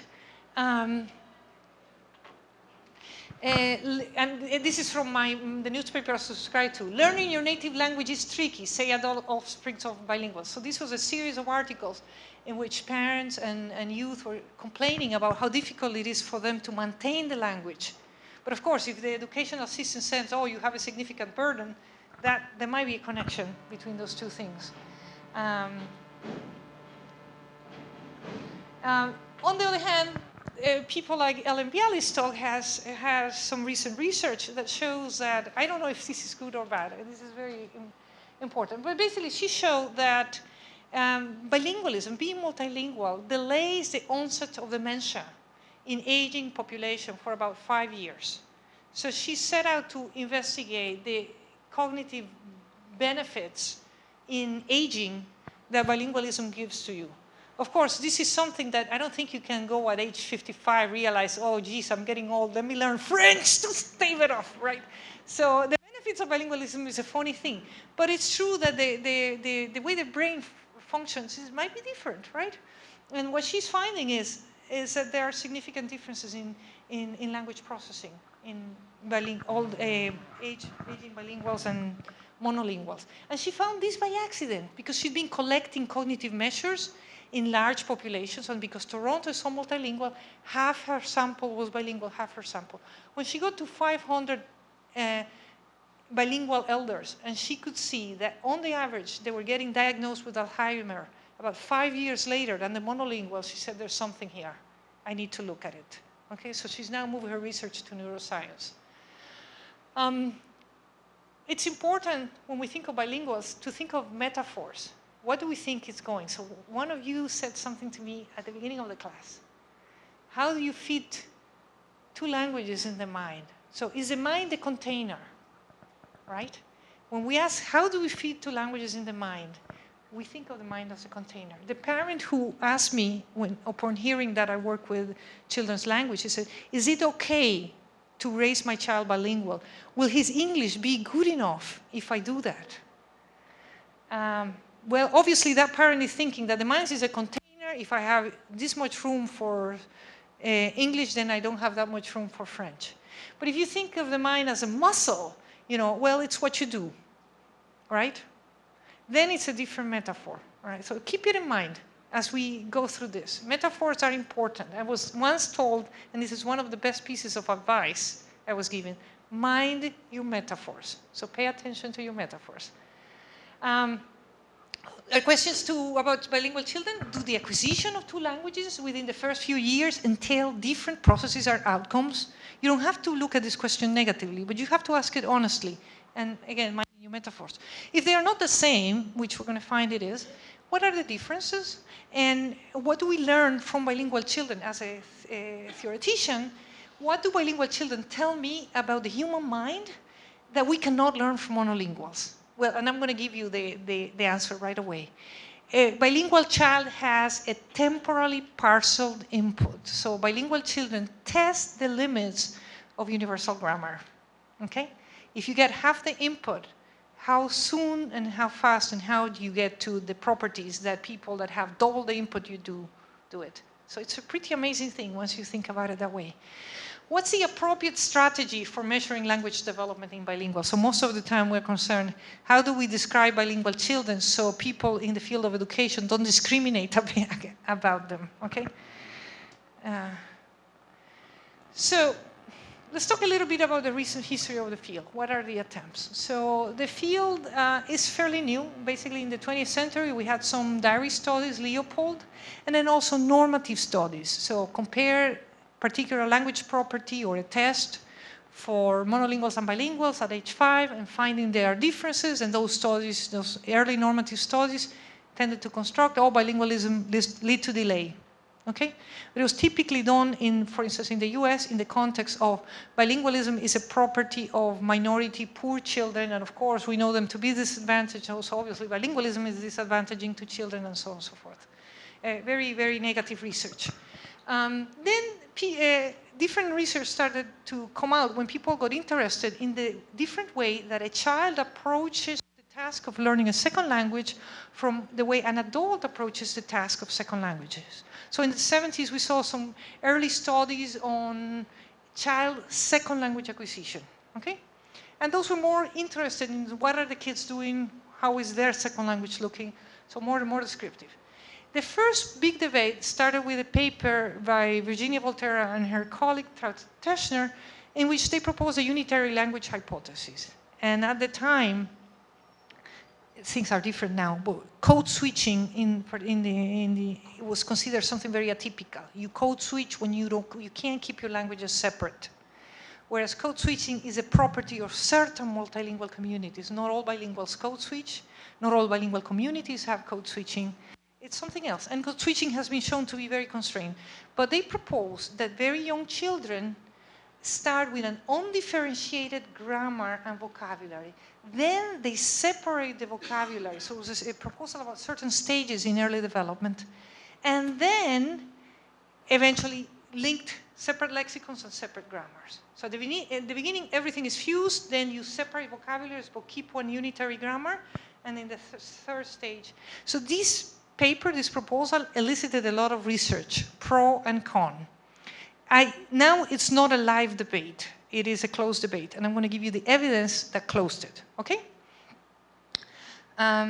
It was controversial. I think it was wrong, but it was very useful. It was useful because people did very good research to argue against it. Okay? So sometimes being wrong pays off. If you're wrong, people have to prove you wrong, and in proving them wrong, we learn more, as opposed to saying, oh yeah, this is the way things are. So it's better to be clearly wrong than fuzzily right in science, right? Because you can prove something and move on. So let's talk about, so basically it's saying that a 1.5-year-old has a single grammar. I always, when I read this, I thought, like, how do they know that a 1.5-year-old, the 1.5-year-old doesn't have a lot of grammar? How do you know if it's separate or unitary? You know, there's a lot missing in the grammar. How would you know? But basically, they saw that children code switch, but then you ask the question, well, some adults code switch too, and we don't think they have one grammar, right? Or at least people in the language fields don't think they have one grammar. In the community, they might think. So, for instance, in my country, they make jokes about people who have forgotten Spanish but not yet learned English. That's not true. It's a folk theory of code switching, let's call it this way, which doesn't stand the linguistic examination. So Paradis did a study on patterns of word truncation. So when children are age 2 or younger, they tend to shorten long words. Okay? And she wanted to see if the truncation patterns, which are different in English and in French, French is a final stress language, so of course it tends to preserve a weak, strong syllable, whereas in English, trochaic patterns, there's a trochaic bias in truncation. So if you have banana, nana is what the children say. Okay, so strong, weak. And she gave long 4-syllable words to bilinguals, and they asked them to repeat. So they were weak, strong in terms of syllables. And what she found, she wanted to know if they preserve this one or not. Okay? Because if you preserve this one, you have a trochaic bias. And if you do this, then you have the French bias, right? The stress final bias. And the patterns were language specific, but according to dominance. So the kids, the babies that were dominant in English, preserved the final syllable 64% of the time. So, sorry, syllable 2, 64% of the time, and syllable 3, 41%. And the French dominant bilinguals switched the frequencies. Okay? So even when they're repeating their words, dominance is showing. So you have differentiation in bilinguals, with the patterns of the dominant language coming to surface. Yeo and colleagues also found lots of evidence of system separation. So kids that were Catalan German bilinguals or Spanish German bilinguals had the consonantal preferences of German in their German words and the consonantal preferences for Spanish in their Spanish words. They had more codas in German and less in Spanish. But she also found, which is interesting, that bilingual children were ahead of monolinguals and the rates in which they produce consonants in coda position. Okay? So Spanish tends to be consonant-vowel, very simple syllable pattern. German has higher frequency of material in syllable final. And the bilingual kids benefited from having German in their Spanish while maintaining separation in the patterns in each of the two languages. Oops. Okay, no, that's it. The most convincing for me, the study that closes the picture, is a study of basic aspects of French and English clause as acquired by young bilingual children. And so they looked at inflection, they look at subject case or nominative case marking, and they look at the developmental patterns of negation, okay? So this is all core clause stuff, right? Negation, finiteness, and subject case. And one thing that she found is that the timing of development was language specific. So the kids acquire French tense with French timing, which is early, and English tense with English timing, which is a bit later. They made word order patterns for negation in English that were English patterns, and for French that were French patterns. Interestingly, all the kids, so she had a group of, they have a group of bilinguals, and then they had a larger group of monolinguals in each language, and the kids were within the range of age acquisition of the monolinguals, not at the top. So remember how I said there was a large age spread for a given development in grammar, right? So the bilingual kids in their sample were always within the spread, not at the top. They weren't the fastest kids, but they were certainly keeping up with the monolinguals. So that's an important argument for saying there's no inherent delay in bilingualism. These are the core properties of clausal syntax, and they are within the speed of a monolingual sample. Code switching was limited, and when they code switch, they avoided certain switches. So they never switched a nominative pronoun in French, je, a weak subject clitic, with English inflection. It's almost like to have a French weak subject pronoun, you needed a French verb, which is interesting because this is a clitic. They did switch between subject and verb, but only with strong pronouns. So they would say je with French finite verbs, but moi with English, which is interesting because little French babies are very, very sophisticated. They have both optional infinitives, so main clause infinitives, and as well as tense verbs. But when they use subject pronouns, they use the clitics with finite verbs and the strong pronouns with non-finite verbs. So they show a lot of sensitivity to finiteness, and these bilingual children do as well. Okay, so they say, il a finish. So they keep the auxiliary in French, but switch them.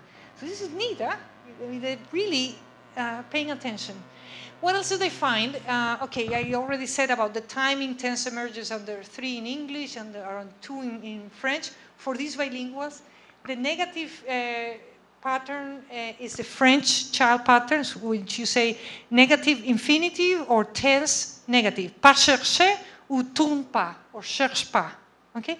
And the bilingual kids had that sensitivity to finiteness in the distribution of negation, whereas in English they started, like English kids do, with preverbal negation, like no, the sun's shining, or no, Lila have a turn, or me, no, go home. Okay, so the same child is getting negation right in French and preverbal negation in English. So maintaining error patterns. They're building their grammar separately, obviously. They obeyed the finiteness restrictions on subject clitics. Moi poussé is a typical child utterance. It's not adult, but both monolinguals and bilingual children do it. And elle dort, that's adult, and also monolingual and bilinguals did it. Okay? All right. Questions? So this is a very, very important paper. It basically demonstrated you get basic clause in each language separately. For children that had enough input, these are children in Canada, French English, so they have support of society. And they were children who succeed at getting the 2 languages, and then they get it like monolinguals do. It doesn't mean that every child is going to succeed in both languages. There's many factors that go into that. Separation in vocabulary, well, they say the first words are around the same age as monolinguals. The rates of vocabulary, so the rates at which the word count grows, as similar as monolinguals. If you count in a Portuguese-English bilingual child the vocabulary in one language, you might find that it's smaller than a Portuguese monolingual child. But then if you decide to, and the English will be smaller than the English. That's typical. We're talking 2 or 3-year-olds. But if you count the 2 languages, then the child has more words. So how do you decide if it's a deficit or if it's an asset? You know, if you count it one way, it has more than the others. If you count it the other way, it has less. right? So you have to think about it. They did something interesting. So how do you compare bilinguals to monolinguals? You can compare in two different ways, different results. Well, the other argument, sorry, before I go on to the consequence. Barbara Pearson, who is a colleague of Tom, found in 1995 that 30% of the vocabularies in bilingual children were translation equivalents. So, cow, dog. What's important for this is that the vocabulary of a child age 1.5, or in this particular age range, has no synonyms. So if you go try to find synonyms for a 1.5-year-old, you're going to find no synonyms because children start with very spare vocabularies. In fact, they start with an anti-synonym bias. They call it the mutual exclusivity bias.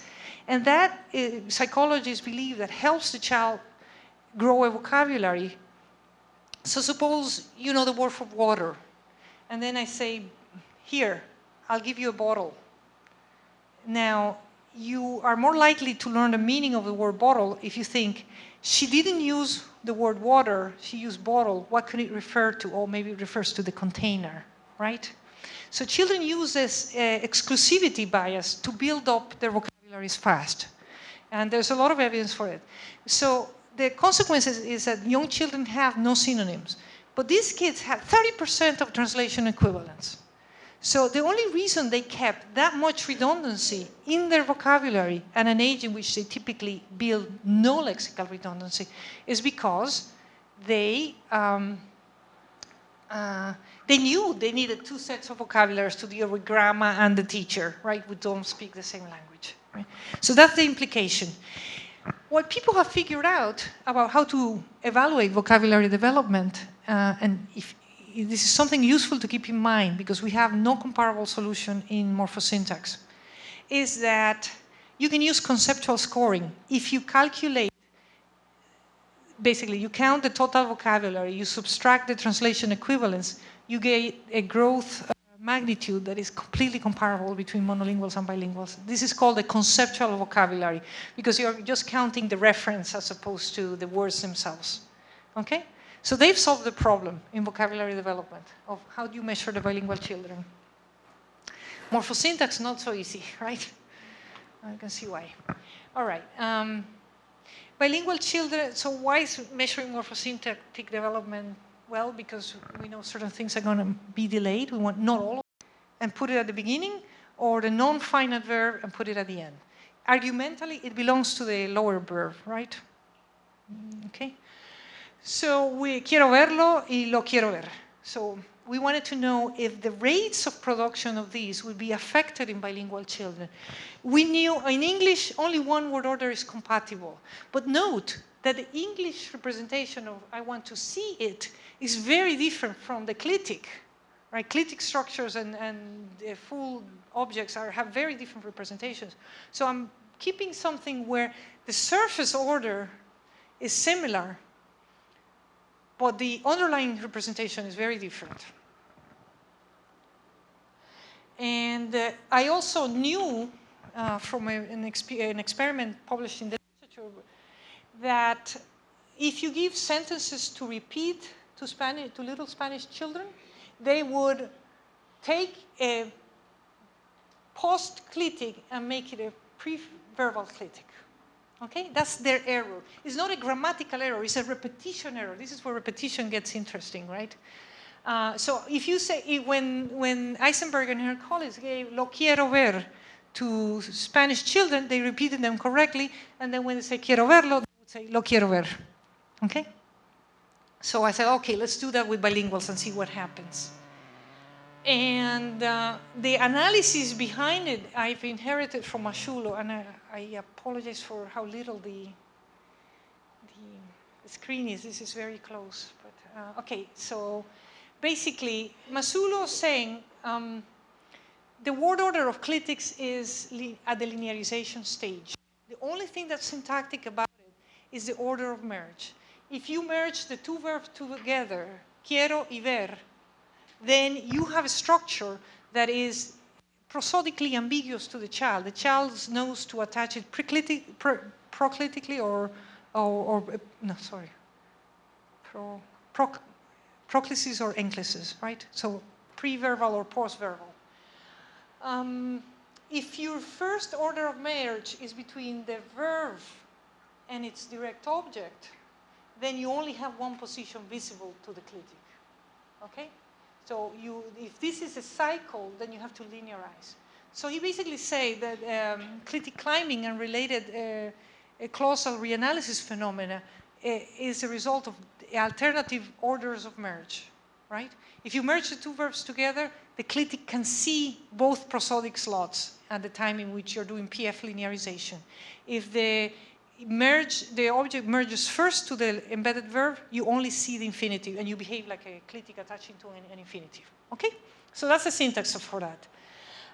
So what the bilingual, so I have a structure in which I say, it's not that the child is putting the grammars and pressing the blender. There's a very specific rationale for clitic position, and one that is linked to lexical facts. So the order of merge proceeds first from the lexicon as you build your production or not, okay? And these were my children. I divided them by sequential and simultaneous. This is a scale of English dominance. I mean, I asked the parent how strong was the kid's Spanish, and I independently asked how strong was the kid's English. And then I subtracted two scores, and I come up with a different score. It's the simplest procedure, and it's actually quite reliable in terms of what it predicts about children. So the children that were in Canada under the age of 3 are in white, and the children that arrive in Canada after 3 are in black. You see the different dominant patterns. So 0 means balance. So we have balanced bilinguals in both groups. These children were tested between the ages of 4 and 8. And, but you see the white ones are more here, and the black ones are more there. So the age of arrival matters a lot for a bilingual child. There was more Spanish preservation or Spanish dominance in the sequential children, all right? There were also different acquisitional patterns. So this is the result of an elicited imitation task of proclisis and enclisis in something like lo quiero verlo. And this is the monolingual data from Eisen class. As we said before, the main error pattern is to take a post-verbal clitic and front it. And the opposite error pattern did not exist in monolinguals. I'm going to put all the slides accessible to you, so you don't have to take notes or pictures. And the slides come without me in it, so that's much better. All right. And children at the age 4 to 8-year-olds don't omit clitics. They are old. They don't do that error at all. The monolinguals in Eisen class. So what happened to the bilinguals? The sequential bilinguals, remember, were stronger in Spanish. And these kids had the fronting error, okay? But they also had the opposite error, 25%. That's a lot, right? And they had no omission, right? If we go farther down the bilingualism continues to a population of kids that are simultaneous and more likely to be dominant in English, then we still have the fronting error, which is, again, a repetition error, not a grammatical error. Careful with that. They also have 1/4 of the production with the backward reposition error. So I say to them, lo quiero ver, and they repeat, quiero verlo, okay, which is not a native child repositioning error. But they also, 20% of the data, they fail to say the clitic. Interestingly, they failed to say the clitic when I gave them a pre-verbal sentence. So when I gave them the order that was not congruent to English linearization, they didn't know what to do with it. So it's clear to me that they are losing the clitic, the verbal reanalysis. They're making a complex verb out of two verbs. That property is withering. But the effects are only quantitative, right? It's not that they're doing outrageous things. It's just that the frequencies are changing. So we can detect, again, language change in progress through bilingual population, assuming that this trend continues and that they keep Spanish, which is not necessarily the case. Other examples of alteration in the developmental timetable come from bilingual Italian-German children in data by Tanya Kupish. In general, as a preamble, Spanish, French, Italian children acquire determiners very early. And the German, Swedish, Danish children acquire determiners late. That's a property. There's a lot of argument whether this is a prosodic effect or whether this is related to the semantic typology of determiners as predicted by Kierkegaard.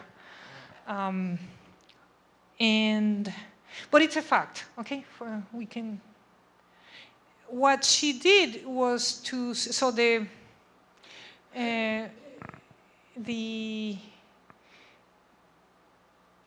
compare the rates of determiner omission on bilingual and monolingual the children. So this is in German. This is percentage of omission. So the higher you are, the worse you are. You want a downward trend. You want omissions to disappear and determiners to grow, right? So one thing you can see is that the children in black, which are the bilingual children, Marina, Martina, Gregorio, Elisa, and Marco, that these children drop earlier, right? Overall, you just can see the graph, right? So it seems that having Italian is doing an acceleration effect on German. If you divide it by dominance, there are two balanced children, Carlotta and Lucas, and two imbalanced children. And the data comes even better. So these are the two balanced children, and it kind of looks together. Even the imbalanced children, particularly the one that is the children that are the Elisa, who is German dominant, no, sorry, Italian dominant, drops faster, okay? She told, qualitatively, I think it looks the same. I mean, right means not dropping the determinant, right? No, right meaning choosing the right gender. Oh, that's a different thing. Gender is very vulnerable to bilingual effects. Good question. Gender is very vulnerable, okay? I don't remember Kupish data for gender, but in Spanish, a bilingual is more likely to misgender, whereas a monolingual Spanish child, they get gender before they get the articles, as I said before. So again, you're getting to my question, but I'm going to ask you to hold it. So I can go quickly. This is in German. So in German, here we have the unbalanced children. So I'm sorry, I got the data wrong. The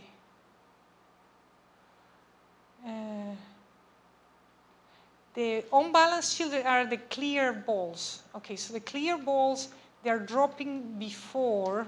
One of them is dropping before and the other isn't. And the balanced children, they just look within the monolingual. Okay?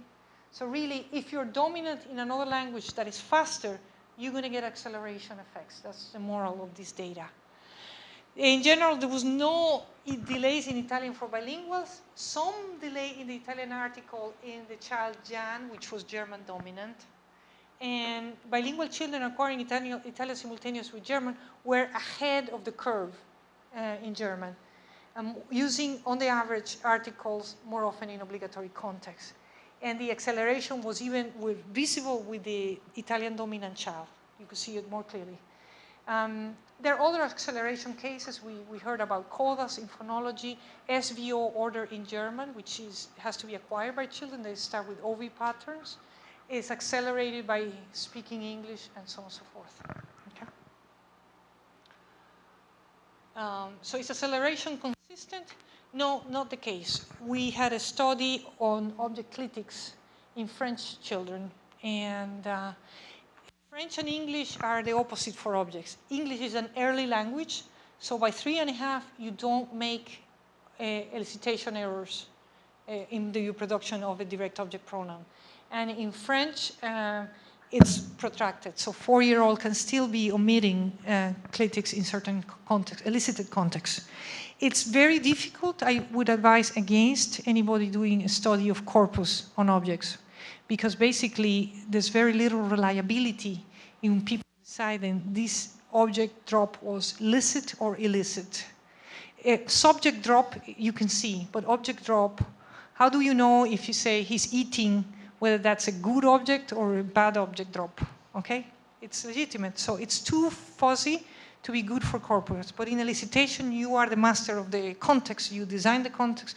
You can see it more precisely. So people used to say, in English, there's no object omission stage, and we proved it wrong. If you ask the children a pronominal question, they might fail to produce a pronoun, but very early, at the age of 3. By 3.5, nobody does it. So this is how you elicit it. So the story goes, here's a picture, and here's a girl, and I can ask you what I call an individuated question. What is the girl doing with the flower? So the answer would be, in Portuguese? I want to hear Portuguese. I'm testing your Portuguese. What is the girl doing with the flower? Desenhando, null object. Great. Okay, in English you can't do that. You have to say, she is drawing it, right? But if I ask you a non-individuated question, activity type question, what is the girl doing? She's drawing. Then I want the derogative. Or you could say she's drawing the flower, right? Both options are possible. So here is the percentage of omission of object drop in both individuated contexts where it's not good and non-individuated contexts where it's good, right? And in both cases, the French-speaking children in Toronto, these are kids that the parents told us, oh, these kids are monolingual. But of course, if you're in a 2% population, you're not monolingual, right? So the parents were sending the kids to French immersion school. In the French immersion school, you can't speak English. As a visitor, we tried to go and do a symmetric study, test the kids in both English and French, which they say, oh no.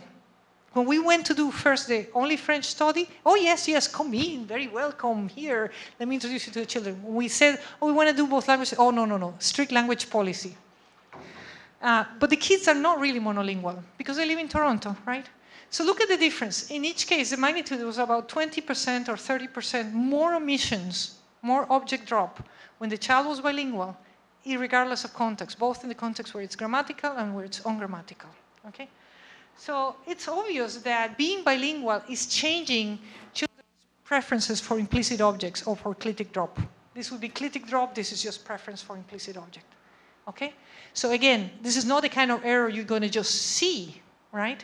You have to do the measurement. You have to quantify. But it raises an interesting question now. Why do determiners accelerate and clitics delay?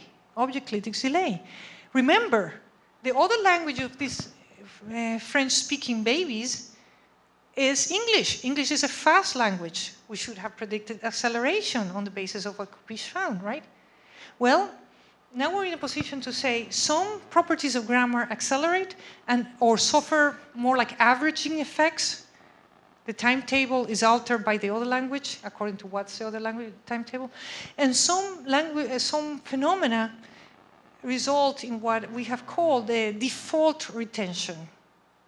So it's not just about fast or slow, is you have an implicit object that could be anaphoric, like it is the case of Portuguese, and that's your default, that your implicit objects allow unrestricted anaphoric readings, which of course, if you're going to learn English, that's no good. If you're going to learn French or Spanish, that's no good either, right?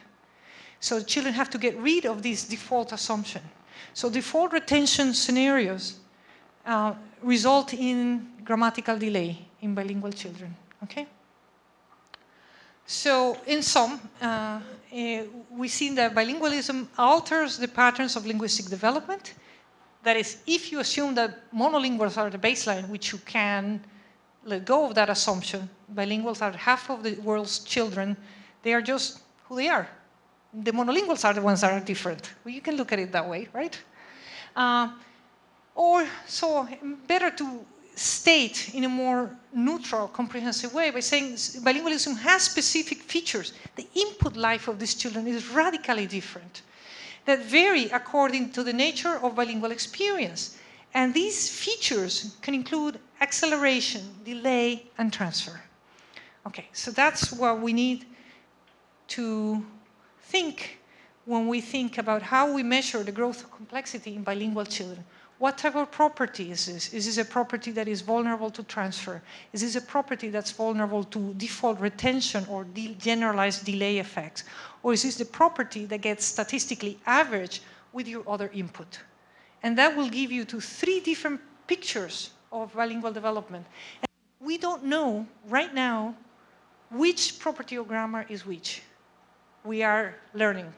And it's been, let's say, the database is 20 years. So we're really behind in understanding this. But I think we can clearly understand now.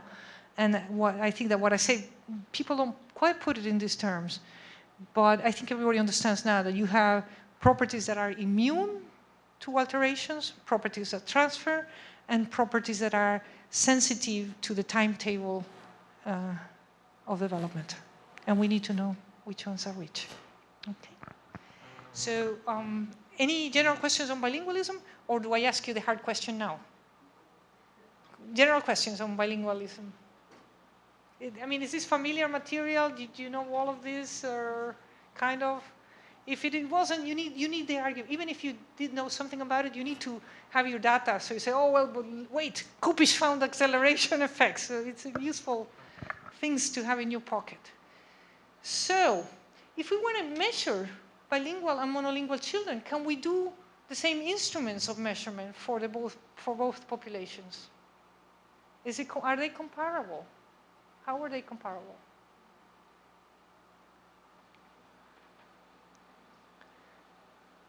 For instance, do you anticipate bilingual children to get recursion at the same time in one language or not? Those of you who were here last week.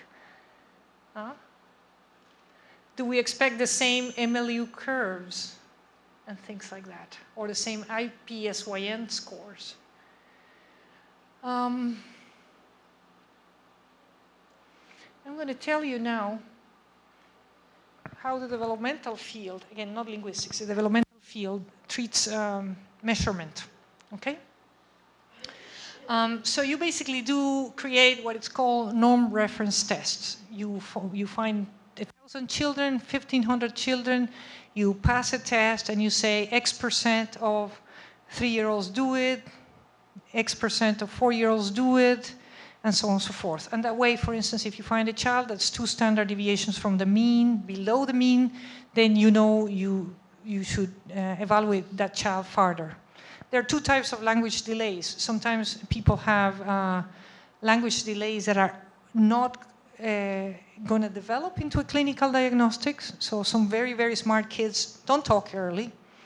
And then you have a language delay that's going to end up becoming a diagnostic of specific language impairment, which is about 5 to 7% of the population. So it's important in a way that I'm troubled about, because I think like it doesn't matter whether the child is late or early. I know there is a great age dispersion in children, and I hate modern culture's practice of putting children into boxes.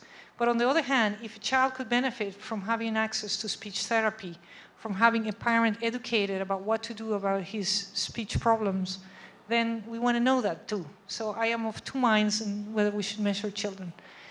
The approach is in the United States and Canada is to apply norm reference tests. So here are some names: the SELF, the test of early language development.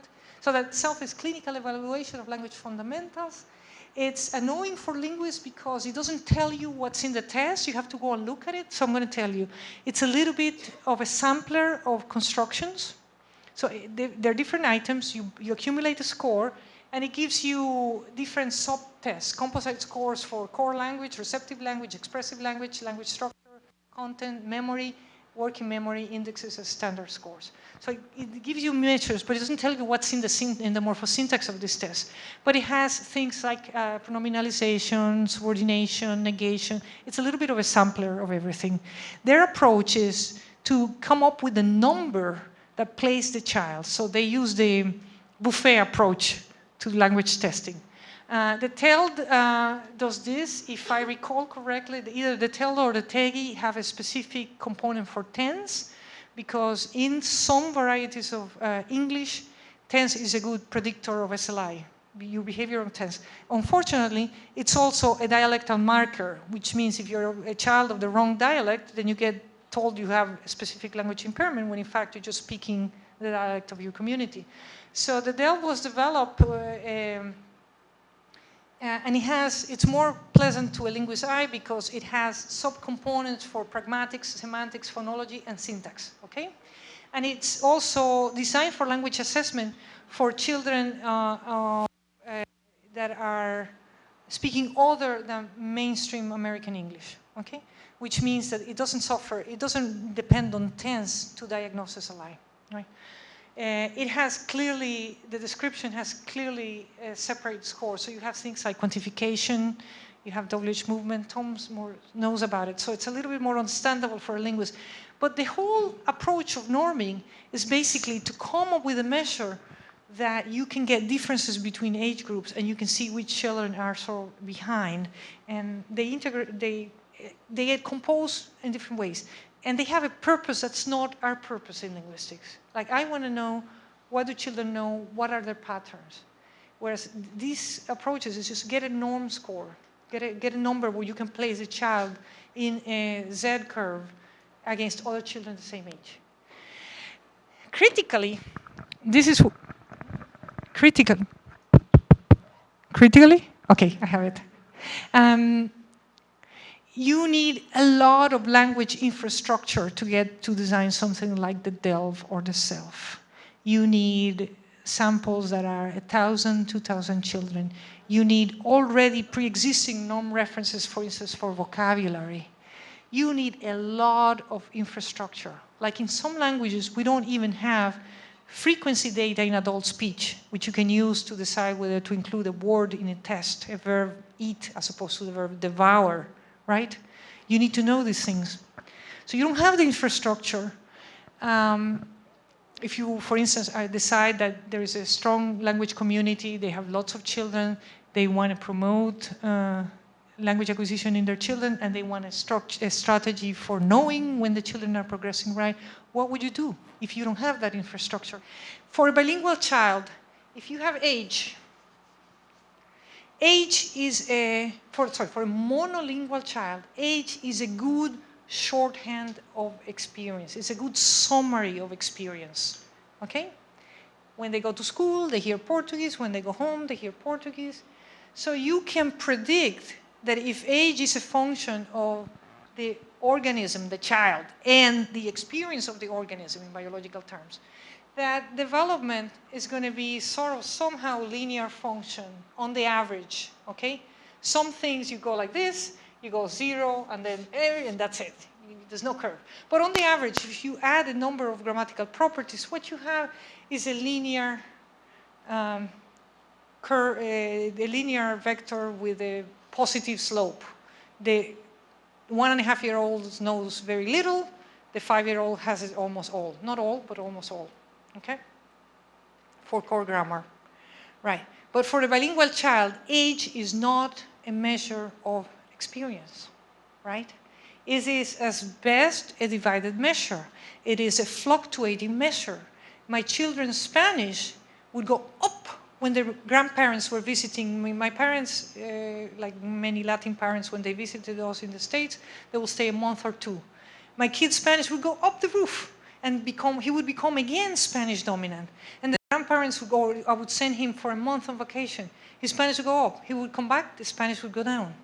So what you have in the experience of, for instance, a typical heritage child, and I'm going to talk more about this, is that the experience in the L2 declines sharply when the kids enter school age. And this is a typical curve. But again, there's no typical in bilingual, right? Because each bilingual experience has many dimensions of context, education, neighborhood. The neighborhood you move into in a city like Toronto can have an impact. So in a typical case, let's say in Arizona, where I know this data, you have kids monolingual or monolingual-like until the age of 4, and then quickly, over a period of 2 years, shifting dominance and even beginning to forget how to speak their mother tongue. So you have childhood language attrition, okay? And you have basically adolescents, I see them in my classrooms, they spoke Spanish at home, they would understand their grandparents, they would translate for their grandparents, but they themselves could not formulate sentences. So of course, the typical upward vector of monolingual development is not guaranteed in bilingual development. And that's the applied part that we're going to discuss next class. Okay, so in the next class, we're going to talk about complexity. We're going to talk about the relationship between lexicon and syntax and the growth of complexity. And I'll present some of our data. And then we're going to talk about the problem of developmental curves. And then I want from you to think, because if you work with an Aboriginal population, if you work with a bilingual population, norm reference approaches are not going to work for you. Okay? You will never, so every paper I read on bilinguals these days, from psychology or speech pathology, they say, oh, we need more norm reference data. And I'm thinking, you're never going to get it. So I have enjoyed talking to you, and I will see you next Thursday. If you have questions, some of you said you wanted to talk or want references. I promise, I'm sorry I didn't do it, I promise a bibliography with some of the most important things we've talked here, and we'll talk on next Thursday. But I will create a box by tomorrow for sure. Okay? Thank you.